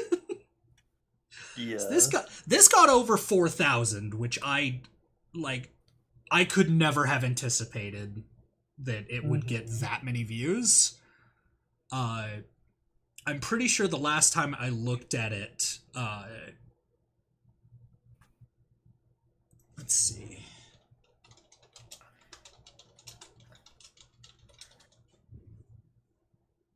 Yeah, 150 views on the teaser for it.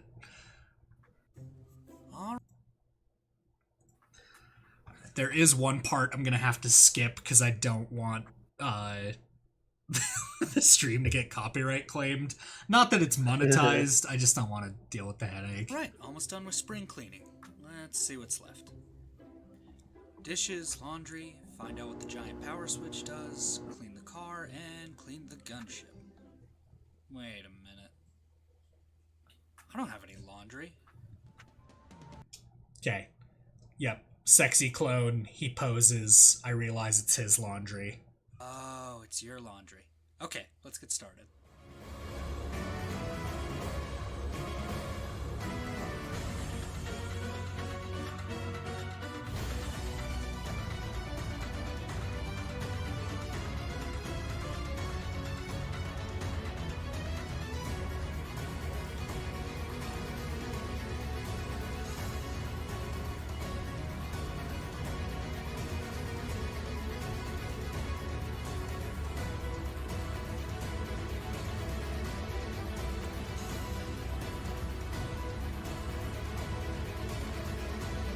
Also, I don't know if anyone else will find this funny, but this is the, like, official Lego set gunship, or at least one of them.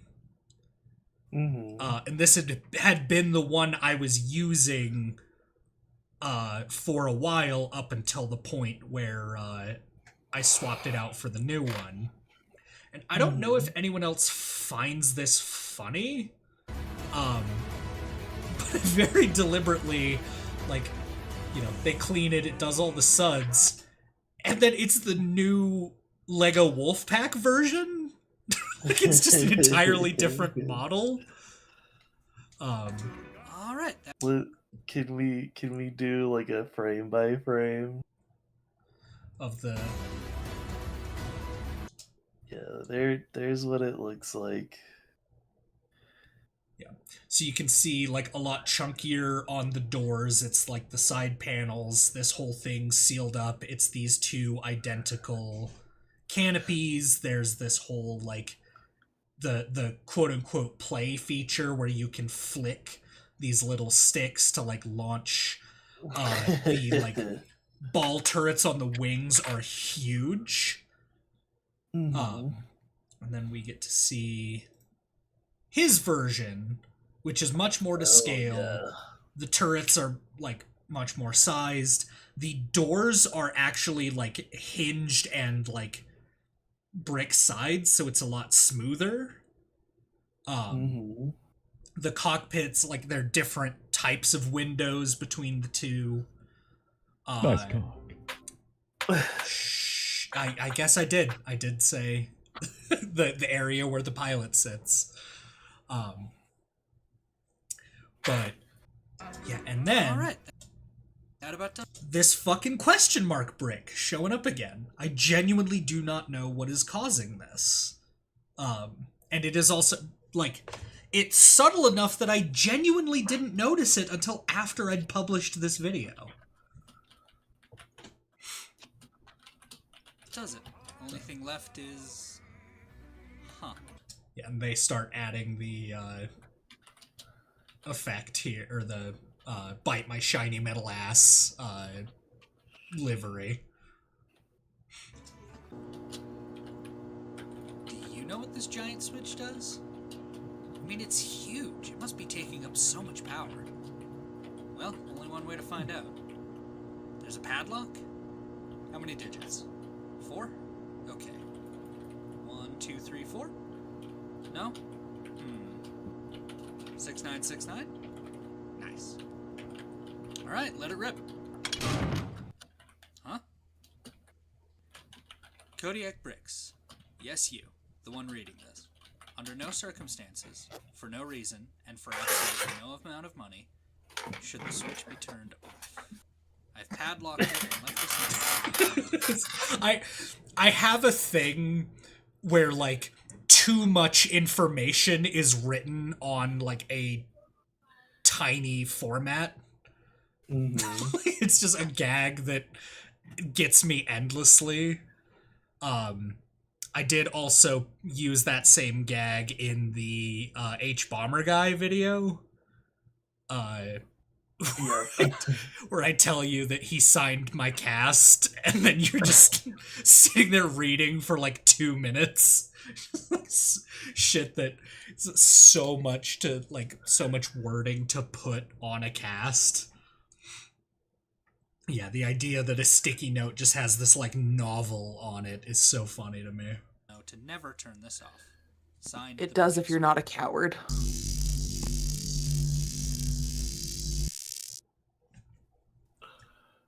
So, fun fact about Thomas's prison here. Freeze! Drop it!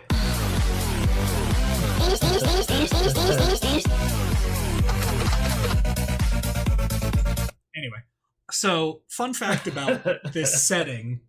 I don't know if you recognize this, Aaron, but this was the scene I built as the hangar for Gotta Get the Music Back. Yeah. Which feels like an ancient video because it fucking is. Yeah. That was like 3 years ago now, Jesus. That was like one of the first things that I ever helped you work on. Yep. Yeah, you released that like right before we met. Yep. Oh, good times. Thoughts of unbelievable carnage. I wonder who that's for. Well, I can't figure out what this thing does. Should we?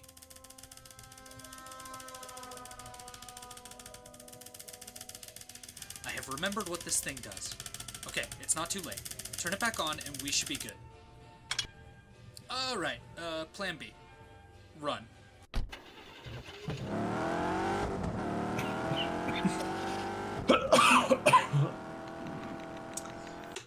And indeed, I did release the Outer Wilds video on time, which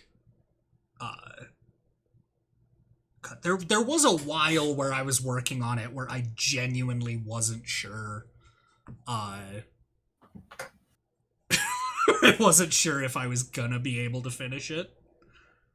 And like at the end of the day, I also recognized it was okay if that ended up being the case.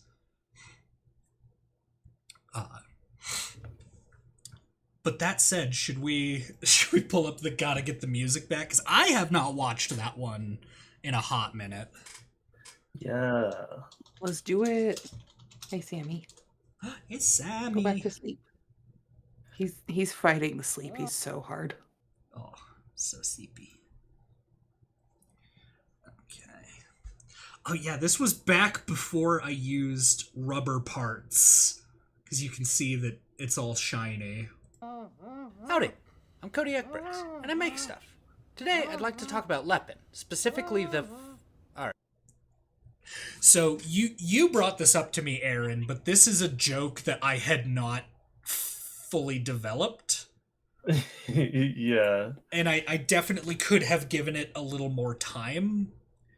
For anyone who doesn't know, Lepin is like a third-party, like, knockoff Lego brick company.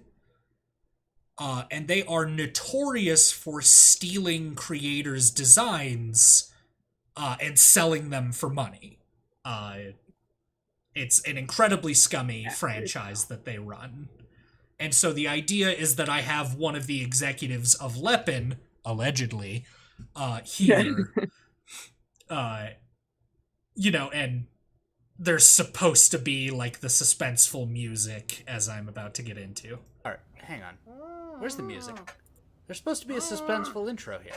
What happened? Oh, right, that's right. Oi, Trooper! Can you get the executive on the line, please? Also, me, Kodiak floating. So I just assumed it was because your ass too fat. Well, so part of the part of what you can see here, I didn't used to have, because that like 10,000 by 10,000 piece that I was talking about for the Outer Wilds video, I had not created it specifically for that. I created it to solve this issue because I brought other pieces in, such as the Trooper, and I didn't look to see the elevation between these two. So he's standing on the ground, but it causes me very subtly to no longer be sitting on the ground.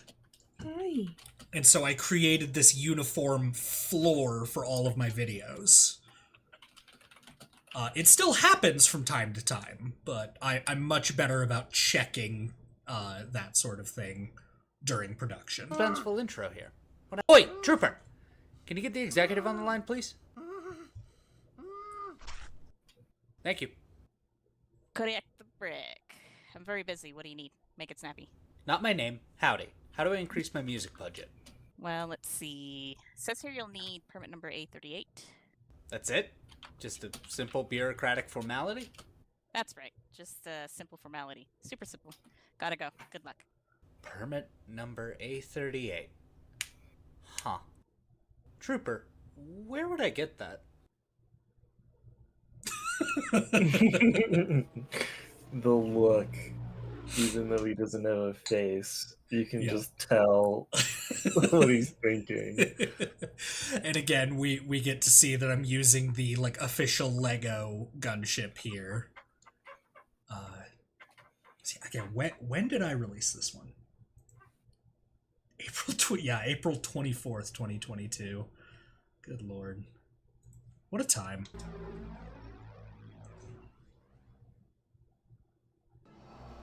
Do they have a code bill? It's an older code, sir, but it checks out. I was so busy patting myself on the back for that joke. And I'm still proud of it, I'm not gonna lie. It's an older code, but it checks out. Thanks for the ride. Howdy.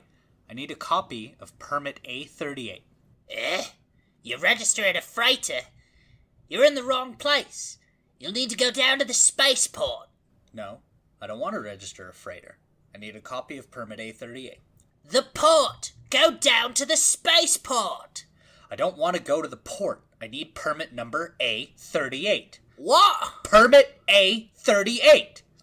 No need to shout. Window 1, over on the left. So then he says, these aren't the droids you're looking for. But the droids we're looking for are, like, right there. Yeah. Excuse so I play dumb and I say fast talk. Excuse me. Excuse you. I'm busy. Where was it? Right. So he's doing the translating stuff and right there. Again, that's another it's like I get the whole Jedi mind trick thing and it's fine, it's all well and good. But just the notion that this one trooper who was down on Tatooine and has now like made it up to the Death Star and is working window number 1 also just is a joke that kills me. Just need Is the intent here that he like just waved them along because he got tired of arguing with with Obi-Wan? That was basically what I was gonna get into. Yeah. So the whole premise of this video is that A New Hope is just happening in the background. Permit number A38. Listen, Wookie, you're interrupting me. I know. And the sooner you help me, the sooner we can all get on with our lives. Oh, fine. What do you want? Permit A38. Oh, that's a window too. Right here? No, I'm window 902. Window 2 is on the 17th floor, 4th corridor on the right. Fine. Thank you. Anyway, did I tell you about the Jawas? You didn't. Oh, thank fucking elevator. Actually, it's busted. What? Yeah, stairs are over there. Fuck. And again, the Death Star, huge piece of like infrastructure in space, just has a wooden door to the stairs. And that, like, not just that the elevators are like because we see so many dozens and dozens of elevators in in the Death Star. And just the idea that they are all broken. Also a little piece of the background of like the pilots arguing with a couple of like stormtroopers here. Fuck. Just Death Star stairs.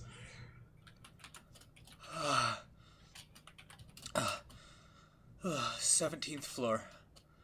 Let's see. 4th corridor. On the right? There's nothing here. What about the left? Just some droids. What do you think, Trooper? Oh, hey, a map. Let's see. So that, for anyone who doesn't know, this is the map for Battlefront 1 for the Death Star map. So that was a fun little detail to include. Window 2, 7th floor. I see. At least it's down. Excuse me, I need permit number A38. Have you filled out the blue form? The what? The blue form. How do you expect to get permit A38 without it? Alright. Well, do you have the blue form? So, fun fact here. This is my dad. This is Brandon. I asked him to voice this character, and I don't know if you remember but when I was originally working on this, I had you and Spencer hop in a Discord call, and I like muted myself on OBS and just recorded you guys talking. Yeah. But my dad had become a teacher around that time. And I was like, hey, I know it's difficult for you to like get to my neck of the woods. Can you like hop on a Discord call with me?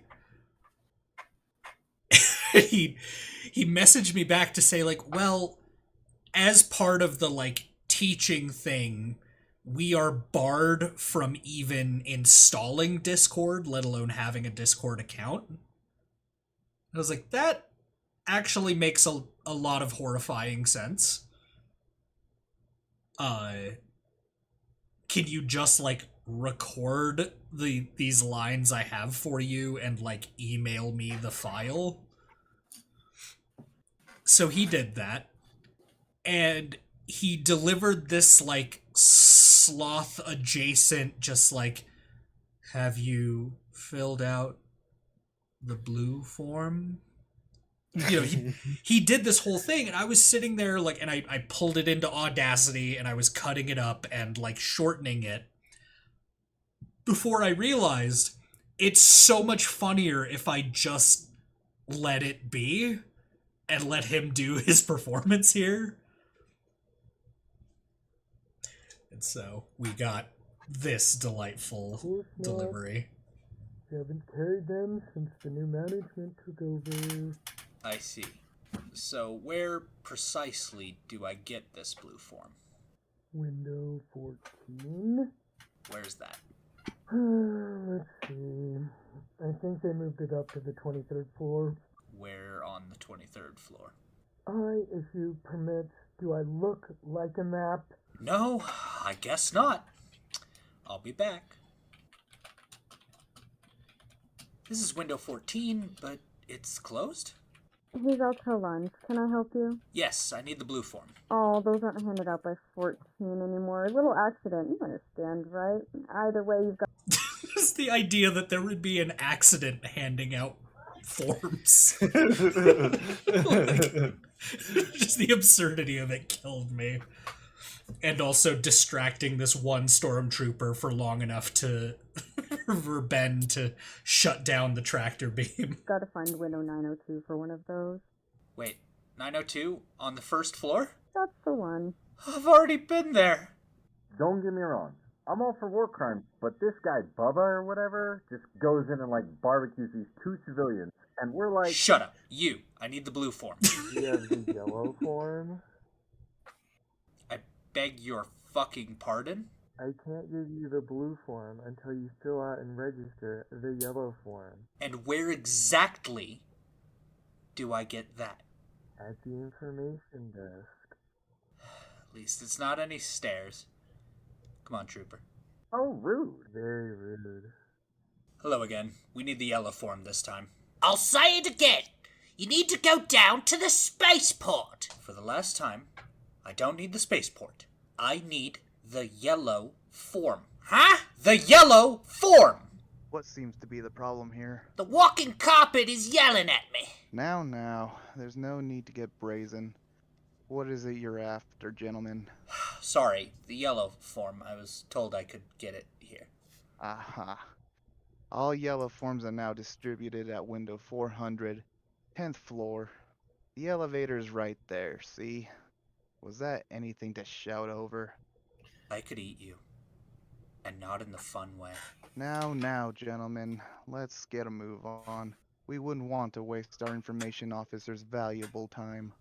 Outer Wilds supernova. Okay. You'll need the maroon form. Window 17, 6th floor. Green form and a notary permit before I can help you. Should both be 3rd floor, window 287. Close.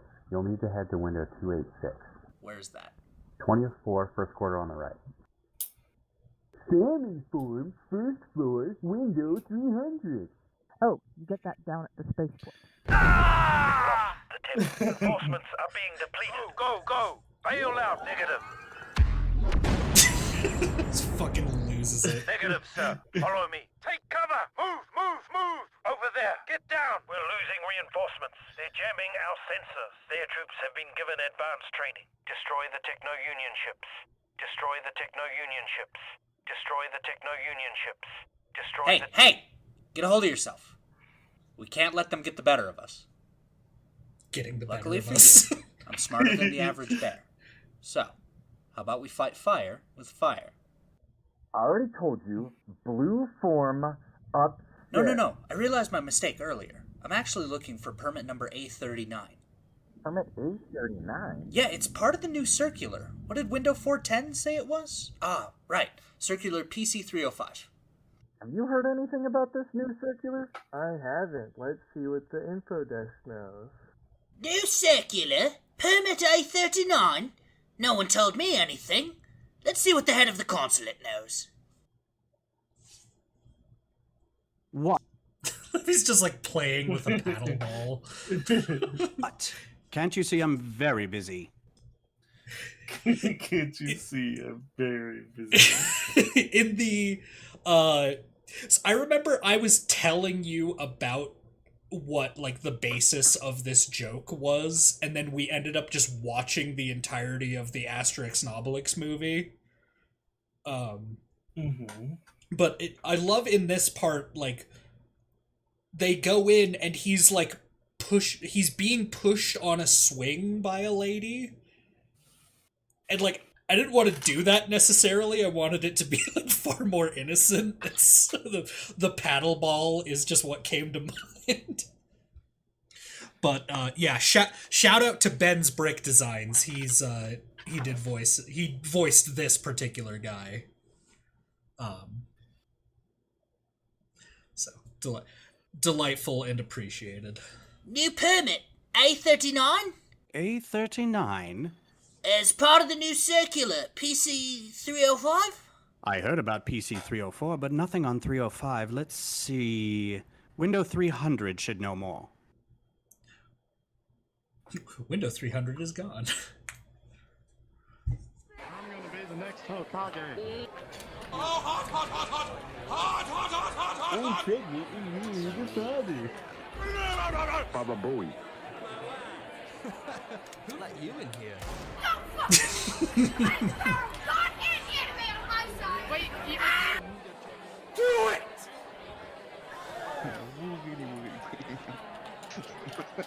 Hello there. Go back! I want to be monkey!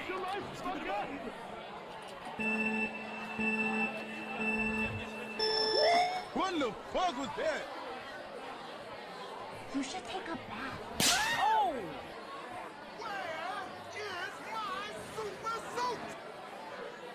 Quiet, quiet. Calm down, everyone. Excuse me? Oh, it's you. What do you want? Can't you see I'm terribly busy? I can. I've got to clean up this mess, so make it quick. Yeah. Sorry, I kind of miss when I used to write like this. Or so to be like, you're interrupting me. Like, I know. Help me out and I'll be out of your hair. Can't you see I'm very busy? I can. I'm not apologizing for my presence. Permit A38, if you please. Very well. Here, take it and get out. Much obliged.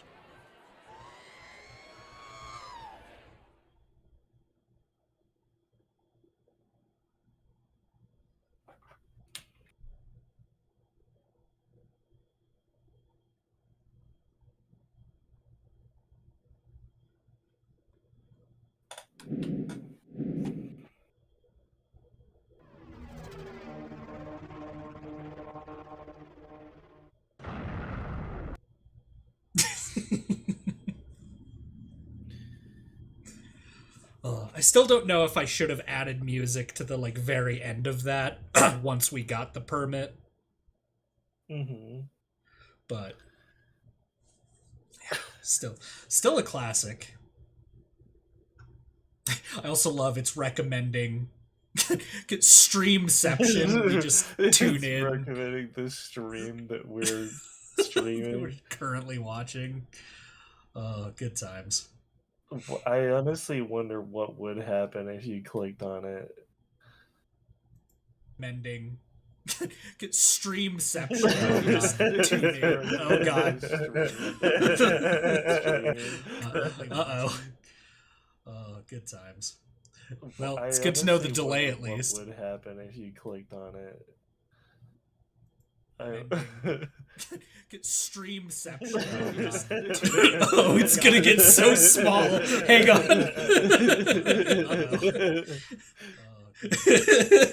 Well, it's good to know the delay. How deep is this gonna get?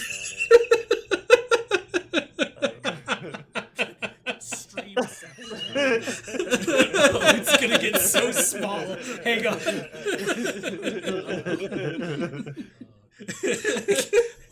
I can't even tell if you're laughing anymore or if it's just the constant. Just the stream. So I'm watching the OBS window and it's just getting smaller and smaller and smaller. I can't even tell if you're laughing anymore or if it's just. Did someone's mom pick me up? I'm scared. So I'm watching the OBS window, and it's just getting smaller and smaller and smaller. Okay. That's enough. Fucking hell. Oh, what other... Let's see.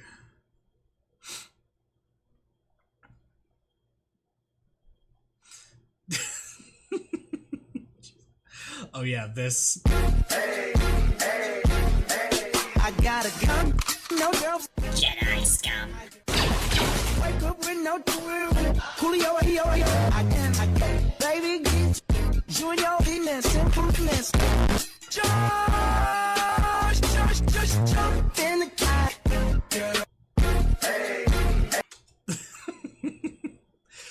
Yeah, I was very tired when I made that. Let's see, let's go to... Yeah, we're just gonna pull up the whole creator dashboard, huh? Alright. Oh, good hell. I don't know if YouTube lets you highlight or like do stream clips, but that one is certainly up there. I love Ollie tuning it or chiming in, just like, can someone's mom come get me? Let's see. One of my favorite fucking moments. Has anyone seen Shrek Attack 3? Lols. Okay, like, I'm actively dying reading this. I know you're in pain. I'm just trying to understand. Why? You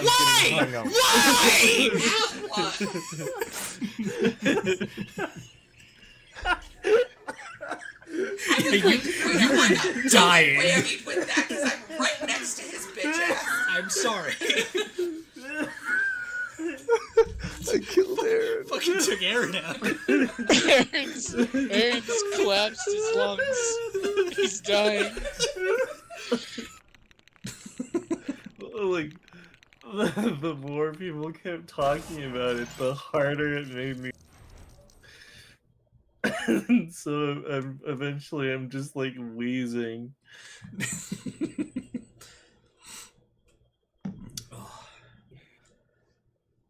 see. It might be fun to talk about the last year's highlight. That's cool. Don't we love when games that are working do the thing where they stop working? Yeah, they unwork. Yeah. God, are these guys taking notes from Bethesda? Landfall, what are you doing? Stop it. Get some help.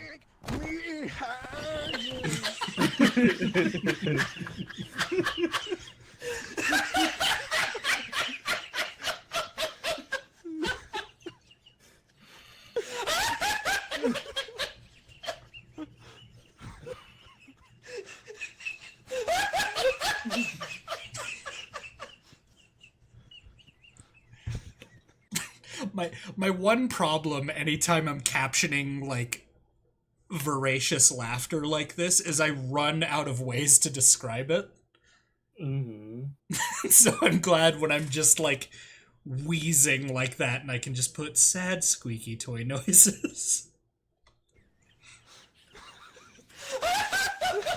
Howdy, I'm Kodiak Briggs, and I make stuff.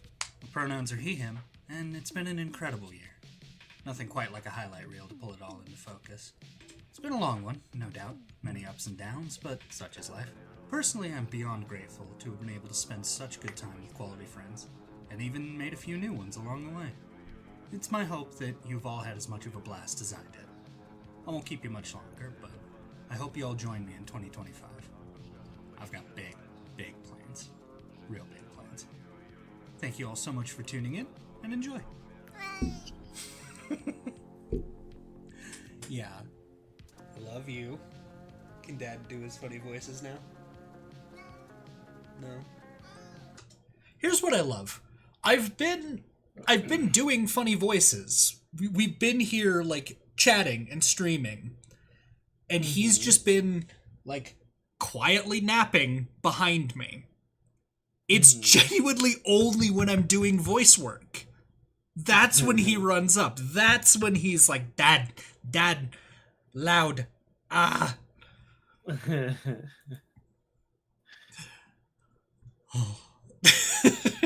it's the funniest and cutest thing. This is so fucking stupid. Oh boy. Oh, okay. Fuck, shit, fuck.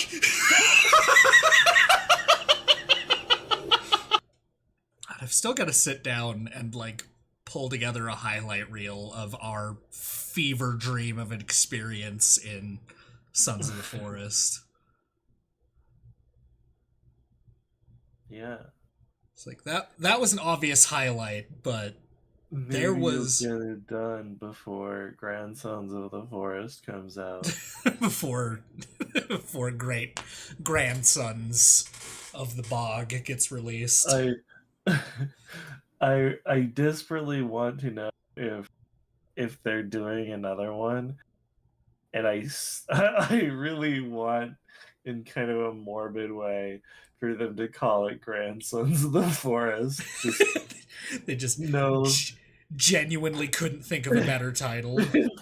no fucking creativity, just the same as before, but like one generation down. Of course. I can go closer. Yes! Shit. So, Ghost Recon Wildlands is a game that I have a love-hate relationship with. Because, like, it's a AAA Ubisoft, like, schlock, right? It's a classic Ubisoft where the advertisement made the game seem so much cooler than the actual, like, experience. But I keep coming back to it, and I genuinely don't know why. I tried Breakpoint at one point, the sequel to this game. It was made by a different developer, and it doesn't feel the same. Like, something about Wildlands specifically kept bringing me back to it, but I could never...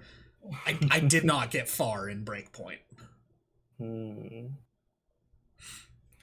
That's odd. Indeed. It just does shit like this where it spawns your helicopter like, partially fused with the with a silo. God,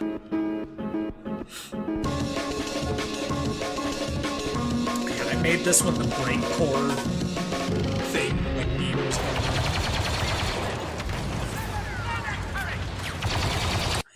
I meant to do more of this, like playing the newer Battlefront with the HUD off, because it's surprisingly fun. I just don't think, like, I never got around to recording more of it. Yeah. But this, I can't remember if it's here or later in the video where the whole, like, Doom music part gets kicked in. Oh, yeah. Literally right here.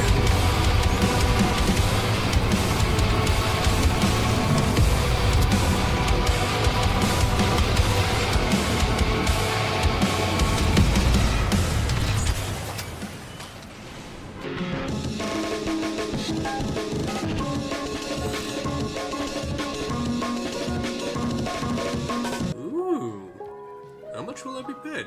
L'abilità di distruggere un pianeta è insignificante in confronto alla potenza della forza. Perfect. I'll get started.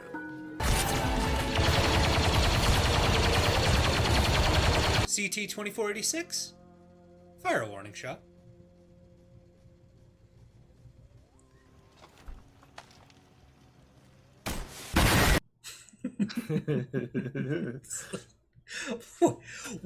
What killed me about this one in particular is I put that Lego Cybertruck together in like 15 seconds.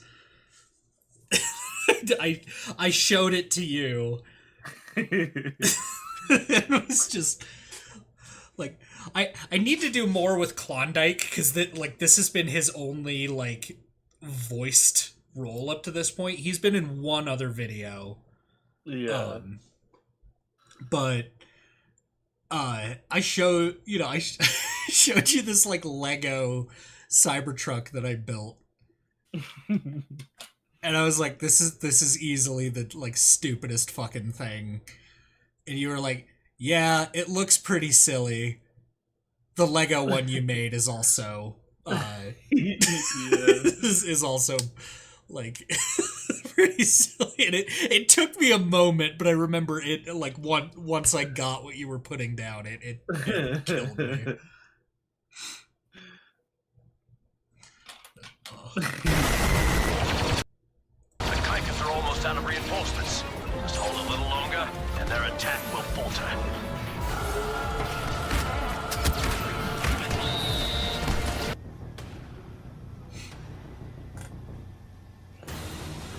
So much production went into this one, and I barely remember making it. I built a whole aircraft carrier deck. I put all these like notched details into it, but I genuinely do not remember much outside of this ending line.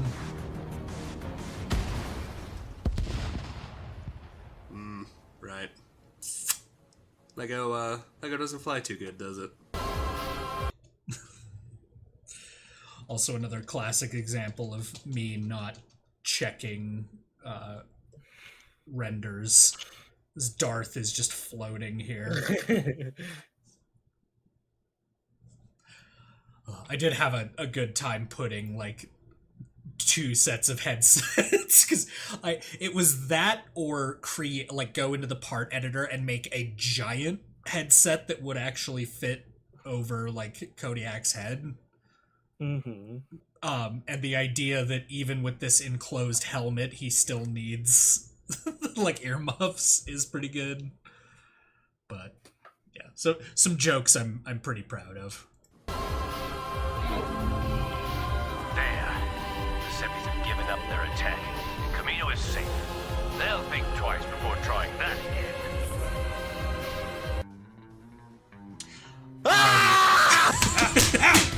The H-bomb video. Where'd he go? Where'd he go?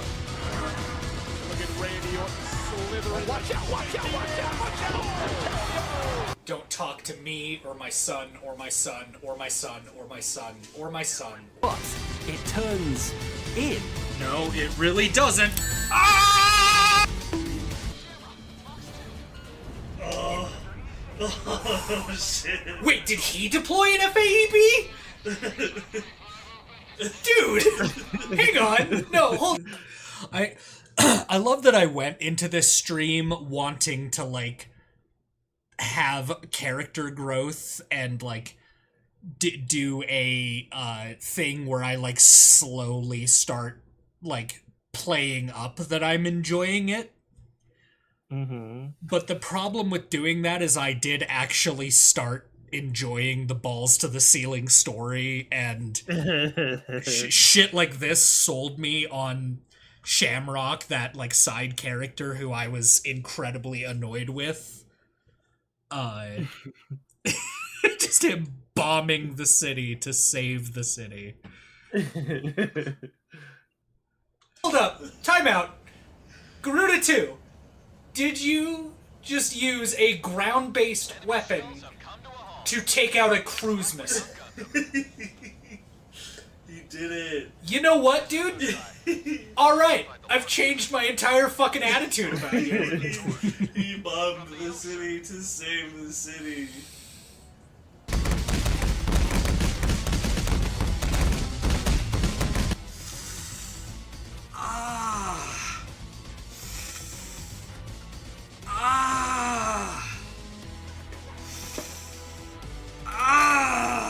Also, fun editor's note. I had him floating here, reading Moby Brick. This is not a custom piece. this is Lego. Like they have a book piece that is Moby Brick. Mm-hmm. And it tickles me pink that was available. Oh no, not the metal pipe! Oh, nope. Audio jungle. Come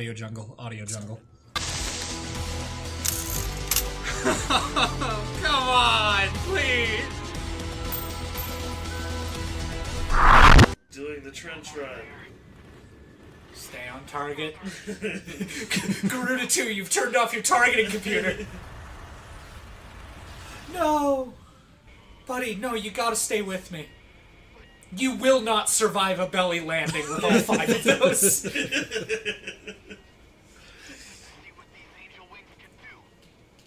Buddy.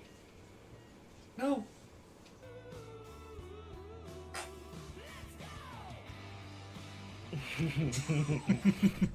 Oh, whoa! There's a monster! Oh, hello. What is that? It's just a little guy. Just touch it. I... Oh! 1,000%. I don't know what I expected. It was the most obvious thing to happen. It's literally a content button.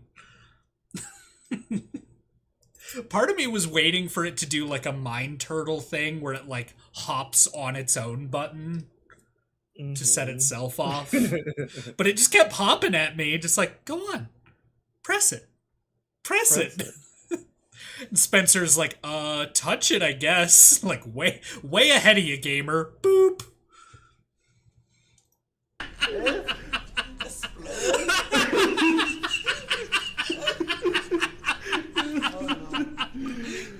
Yeah, I don't know what I expected. Look at his body go. Oh, I can. No, Aaron, why? Creepy armor. It's mine. Oh, God, it's. And let me see what you have. Creepy armor. No.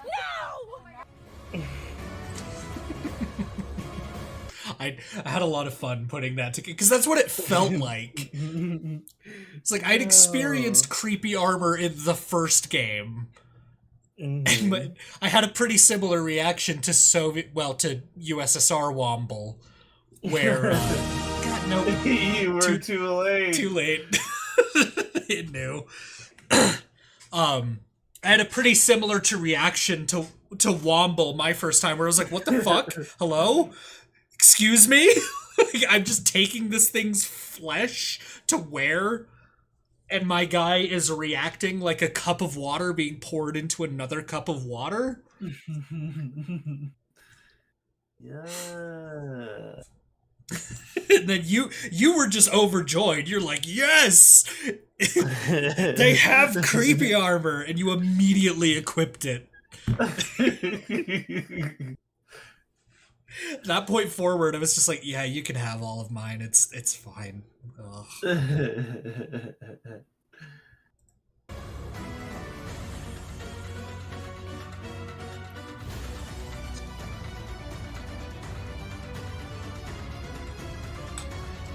Watched this earlier. We talked about the jokes here. More of the Outer Wilds video. 6969? Nice.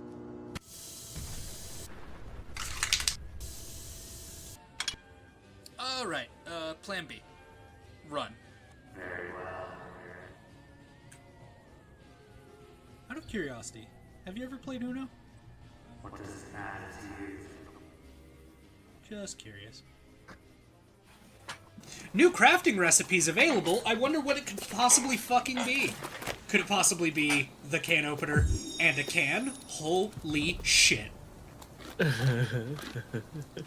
guys ready for this? Nice comment.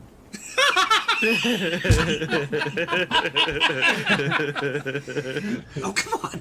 I still don't know what caused it to go off there. Oh. Between the calls of duties and the crossings of animals, there's a lot of media fighting for your attention at any given time.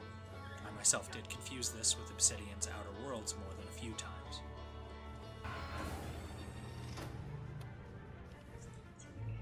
We saw. Oh, baby. Yeah, sure, why not? It's the floor lava. It's so good. Oh no. It just caused hundreds of dollars of damage to this poor arcade.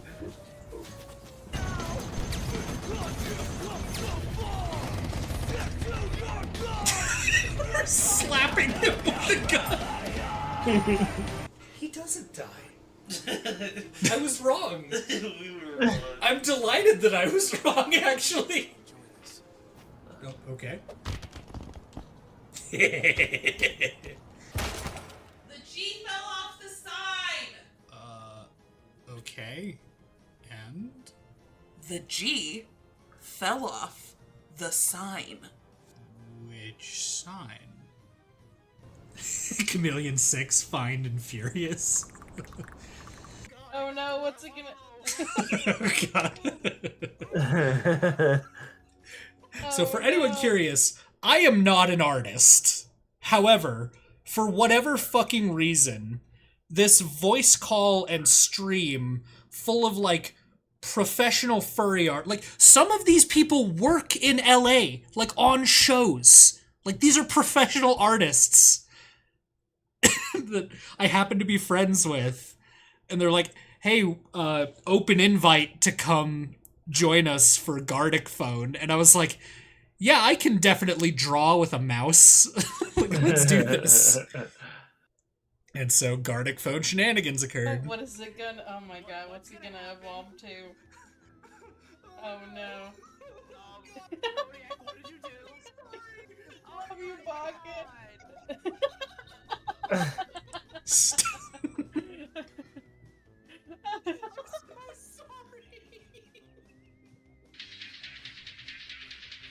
The G fell off the side.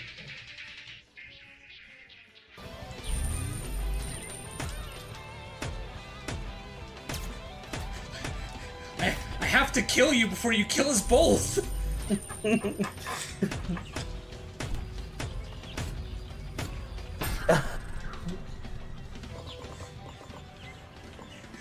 I have to kill you for our safety. But how about no? Have we considered fuck this? He died, lol. I have way too many fucking memes. Oh god, this. Okay, so I just barely realized oh god, that could have been so bad. I pulled up Steam and have been putting my like credit card information in to buy this game, only to be like, wait, I'm live! What am I doing? And I looked over and it's still on the game. It's still on the game. Oh my god, that was scary. Oh my Holy god. shit. Oh, okay. Welcome to Kodiak Oh my Doxes God, himself, so the stream. Holy fuck. Well, I'm awake now. Yeah, because like, not only do you put your credit card in, Steam has you do your address, your full name. Like, it would have been everything, and I was just there like, oh god. So, very fucking thankful that didn't happen.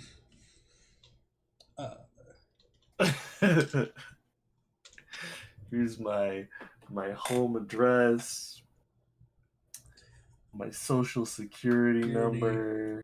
This is my birth certificate. Yeah. My This is a dog's picture of my birth certificate. We have a dog?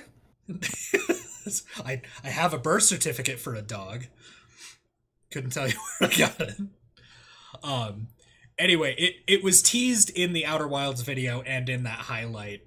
But I want to come back because God, that was 3 years ago as well. Did I make a Redux? Yeah, I swear I made a Redux.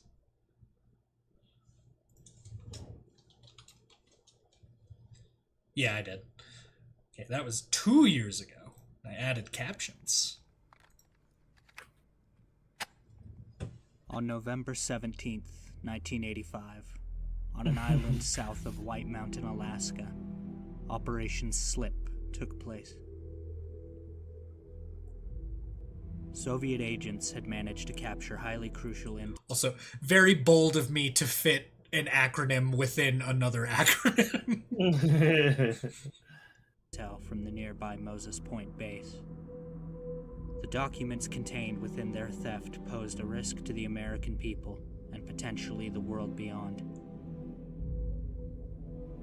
A special task force was charged with reclaiming the stolen intel before it could be transported back to the Soviet Union.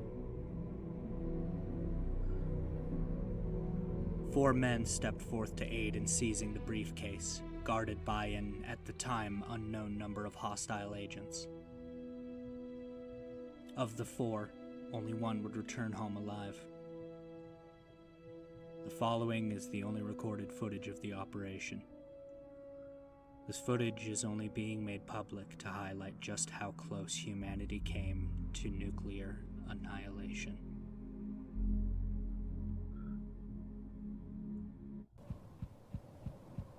Pretty sure we can just walk across the ice. No, well. It's good. Oh, God damn it, I did it too. So my thought process was he was like standing and running when he got onto the ice. So it's like, yeah, if I crouch, I'll be a lot more stable. Slip. I like how you're trying to like impose real world logic onto this. Oh my god. Just gliding hopelessly. Changing directions. No, stop. Like my hands are fully off the keyboard. I'm not playing anymore. You are dead? What? I died?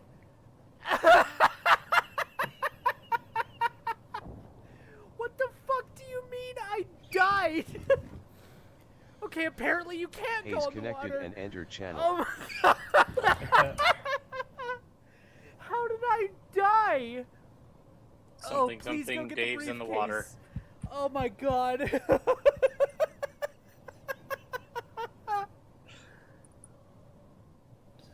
Okay. Fucking go. Oh my god. Oh. My fucking bones. Yeah. I can't believe I fucking died. What the hell? Are you doing intrusion alert? Oh. Delivery. God, I used to enjoy playing Intruder. Everyone's gangsta till they die of a minor bump on the ice. But there was another part of the problem is they patched all the stuff that made it fun out. And I think it was because the developers were trying to make a more like sober and serious like esports type shooter. Mm-hmm. And like pure speculation on my end, but I just know that they removed all of the things that made it fun. Yeah, funny how that happens. I can spell. Yeah. Here, watch.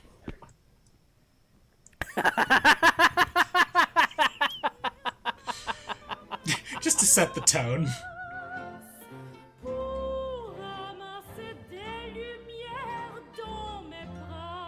Also, if you killed him, you wouldn't have been able to talk to him. And I'm sailing away. You are dead! Put down an explosive, right? And I'm going to jump and you're going to activate it. Oh God, god. I need to this go is a back and brilliant add plan captions from to them. this one. Okay, 3, 2, 1.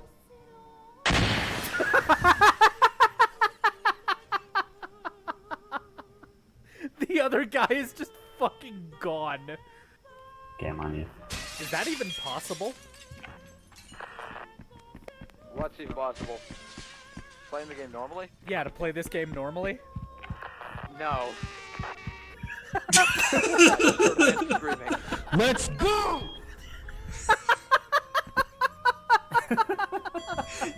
Yeah, they removed the whole game mode around this. What? Just bummed as hell. Also, I don't know if you. Oh yeah, the guy Yeah, you saw had the a couple names of of the teams. bards running around in this game. That's right. Because there's the whole proximity chat feature of it, right? Mm-hmm. And you would get people that would just blast music through their microphones. And then you could tell as soon as they died because it would just hard cut. Right. Okay, bye. I'm sailing away. Set a course for the Virgin Sea. Did you see that?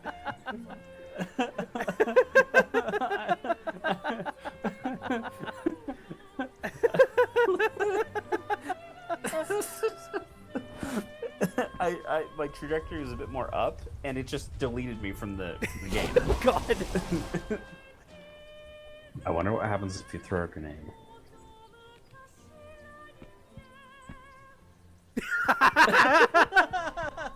As a friendly comes running by.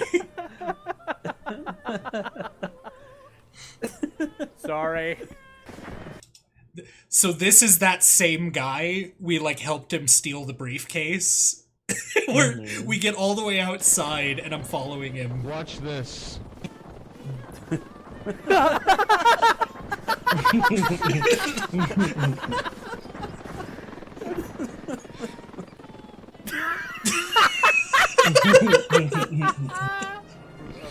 Hang on, this is so fucking overpowered because I'm just gonna fucking yeet these charges. Yep. Well, I'm dead. So, never mind. Okay, let me try that this time. So the gravity only applied, or like didn't apply if you pratfalled. It was weird. And a 4. Love the guy taking pot shots at me.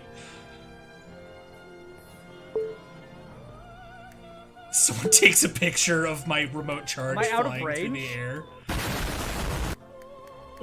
I think so. Mine won't go off either. Or maybe they have to be like on a surface. On a surface. There it goes, yes. There, yeah. Oh, mine went too.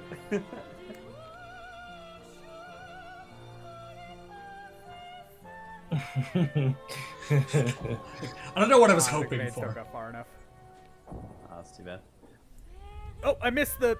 Well, so apparently when you miss the cable, you're just fucked. Oh, my god. My god. Oh, damn. There's a picture of me.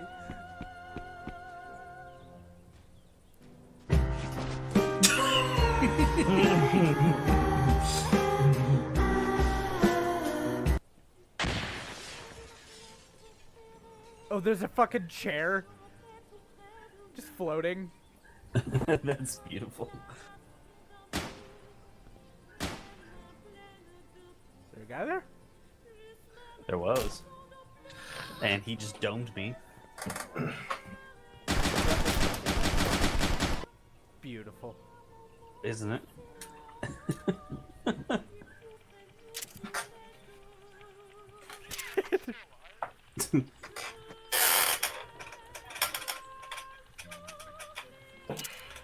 Yeah, I fucking missed this game. Right nuts. How's mine? I got the sniper rifle, Alpha Bravo Tango. Whiskey Tango Foxtrot, solid copy. There are multiple men floating away indefinitely right now. I'm your friend.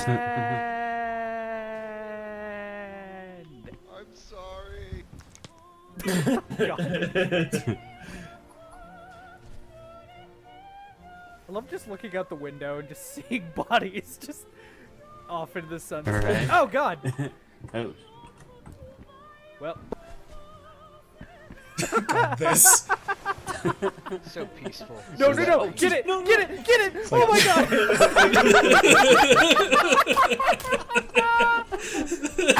No, the briefcase! Wait, you can use a balloon cam. Use a balloon cam. Get Really? it down. How? But I don't know. Like grab it and then fly it and then try. Jeez, where is it? Where is it? Right there. Right there. Grab it. Go. I believe in you. Dude, if this fucking works. Oh God.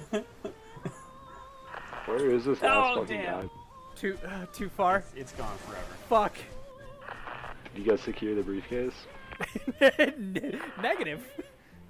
Define secure. No one will get it. It's secure. Is it floating? Oh God.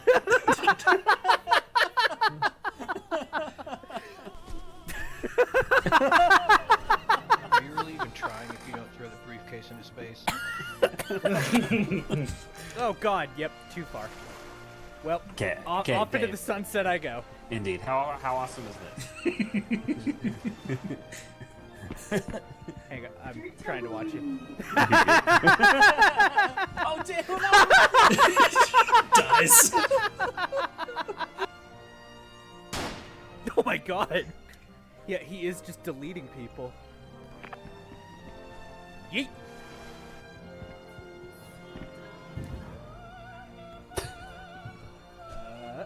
Nope, almost. Oh, they killed me. Dude. Nope, I'm good. There's a balloon with 8 people on it. So to translate, for anyone who didn't hear that, there's a balloon covered in C4. Oh God. Oh God. The bullet almost got me. Jesus. There's also a sniper on the rock. Does this man just go into space now? What did I just join? You betcha. It's no gravity.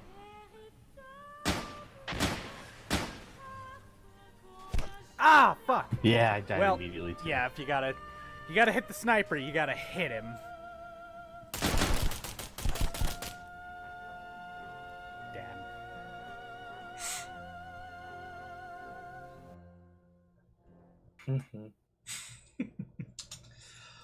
Much simpler time.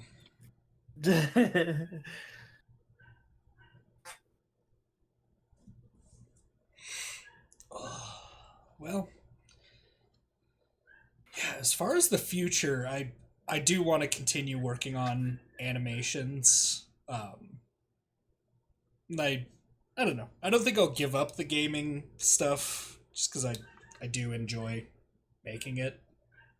So yeah, I think all of that to say that I think we shall continue sailing onwards, and I look forward over on Aaron's channel.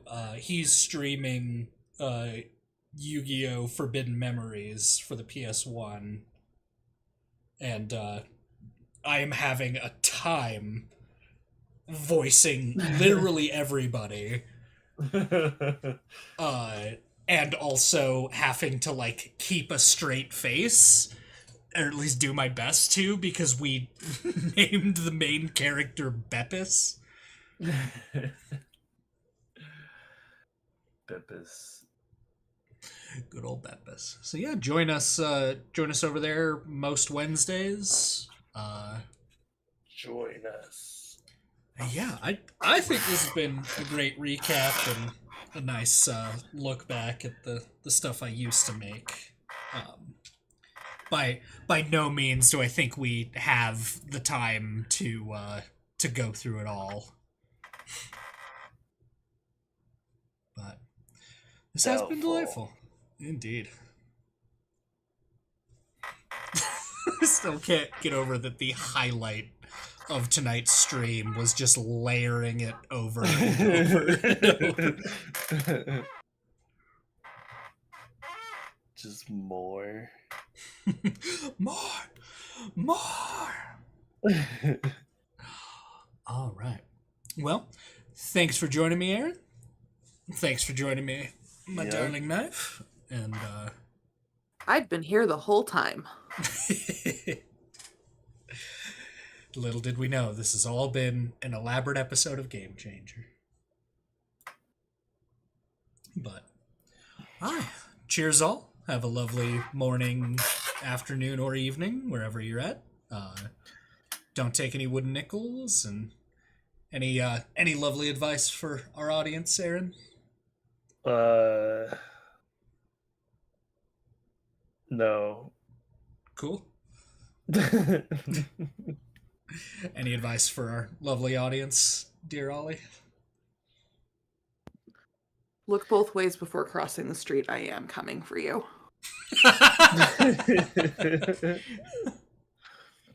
These hands are rated E for everyone. All right. Well, cheers all, and good night. Bye-bye.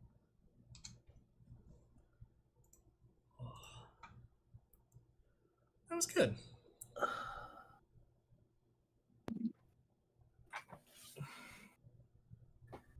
Good, good.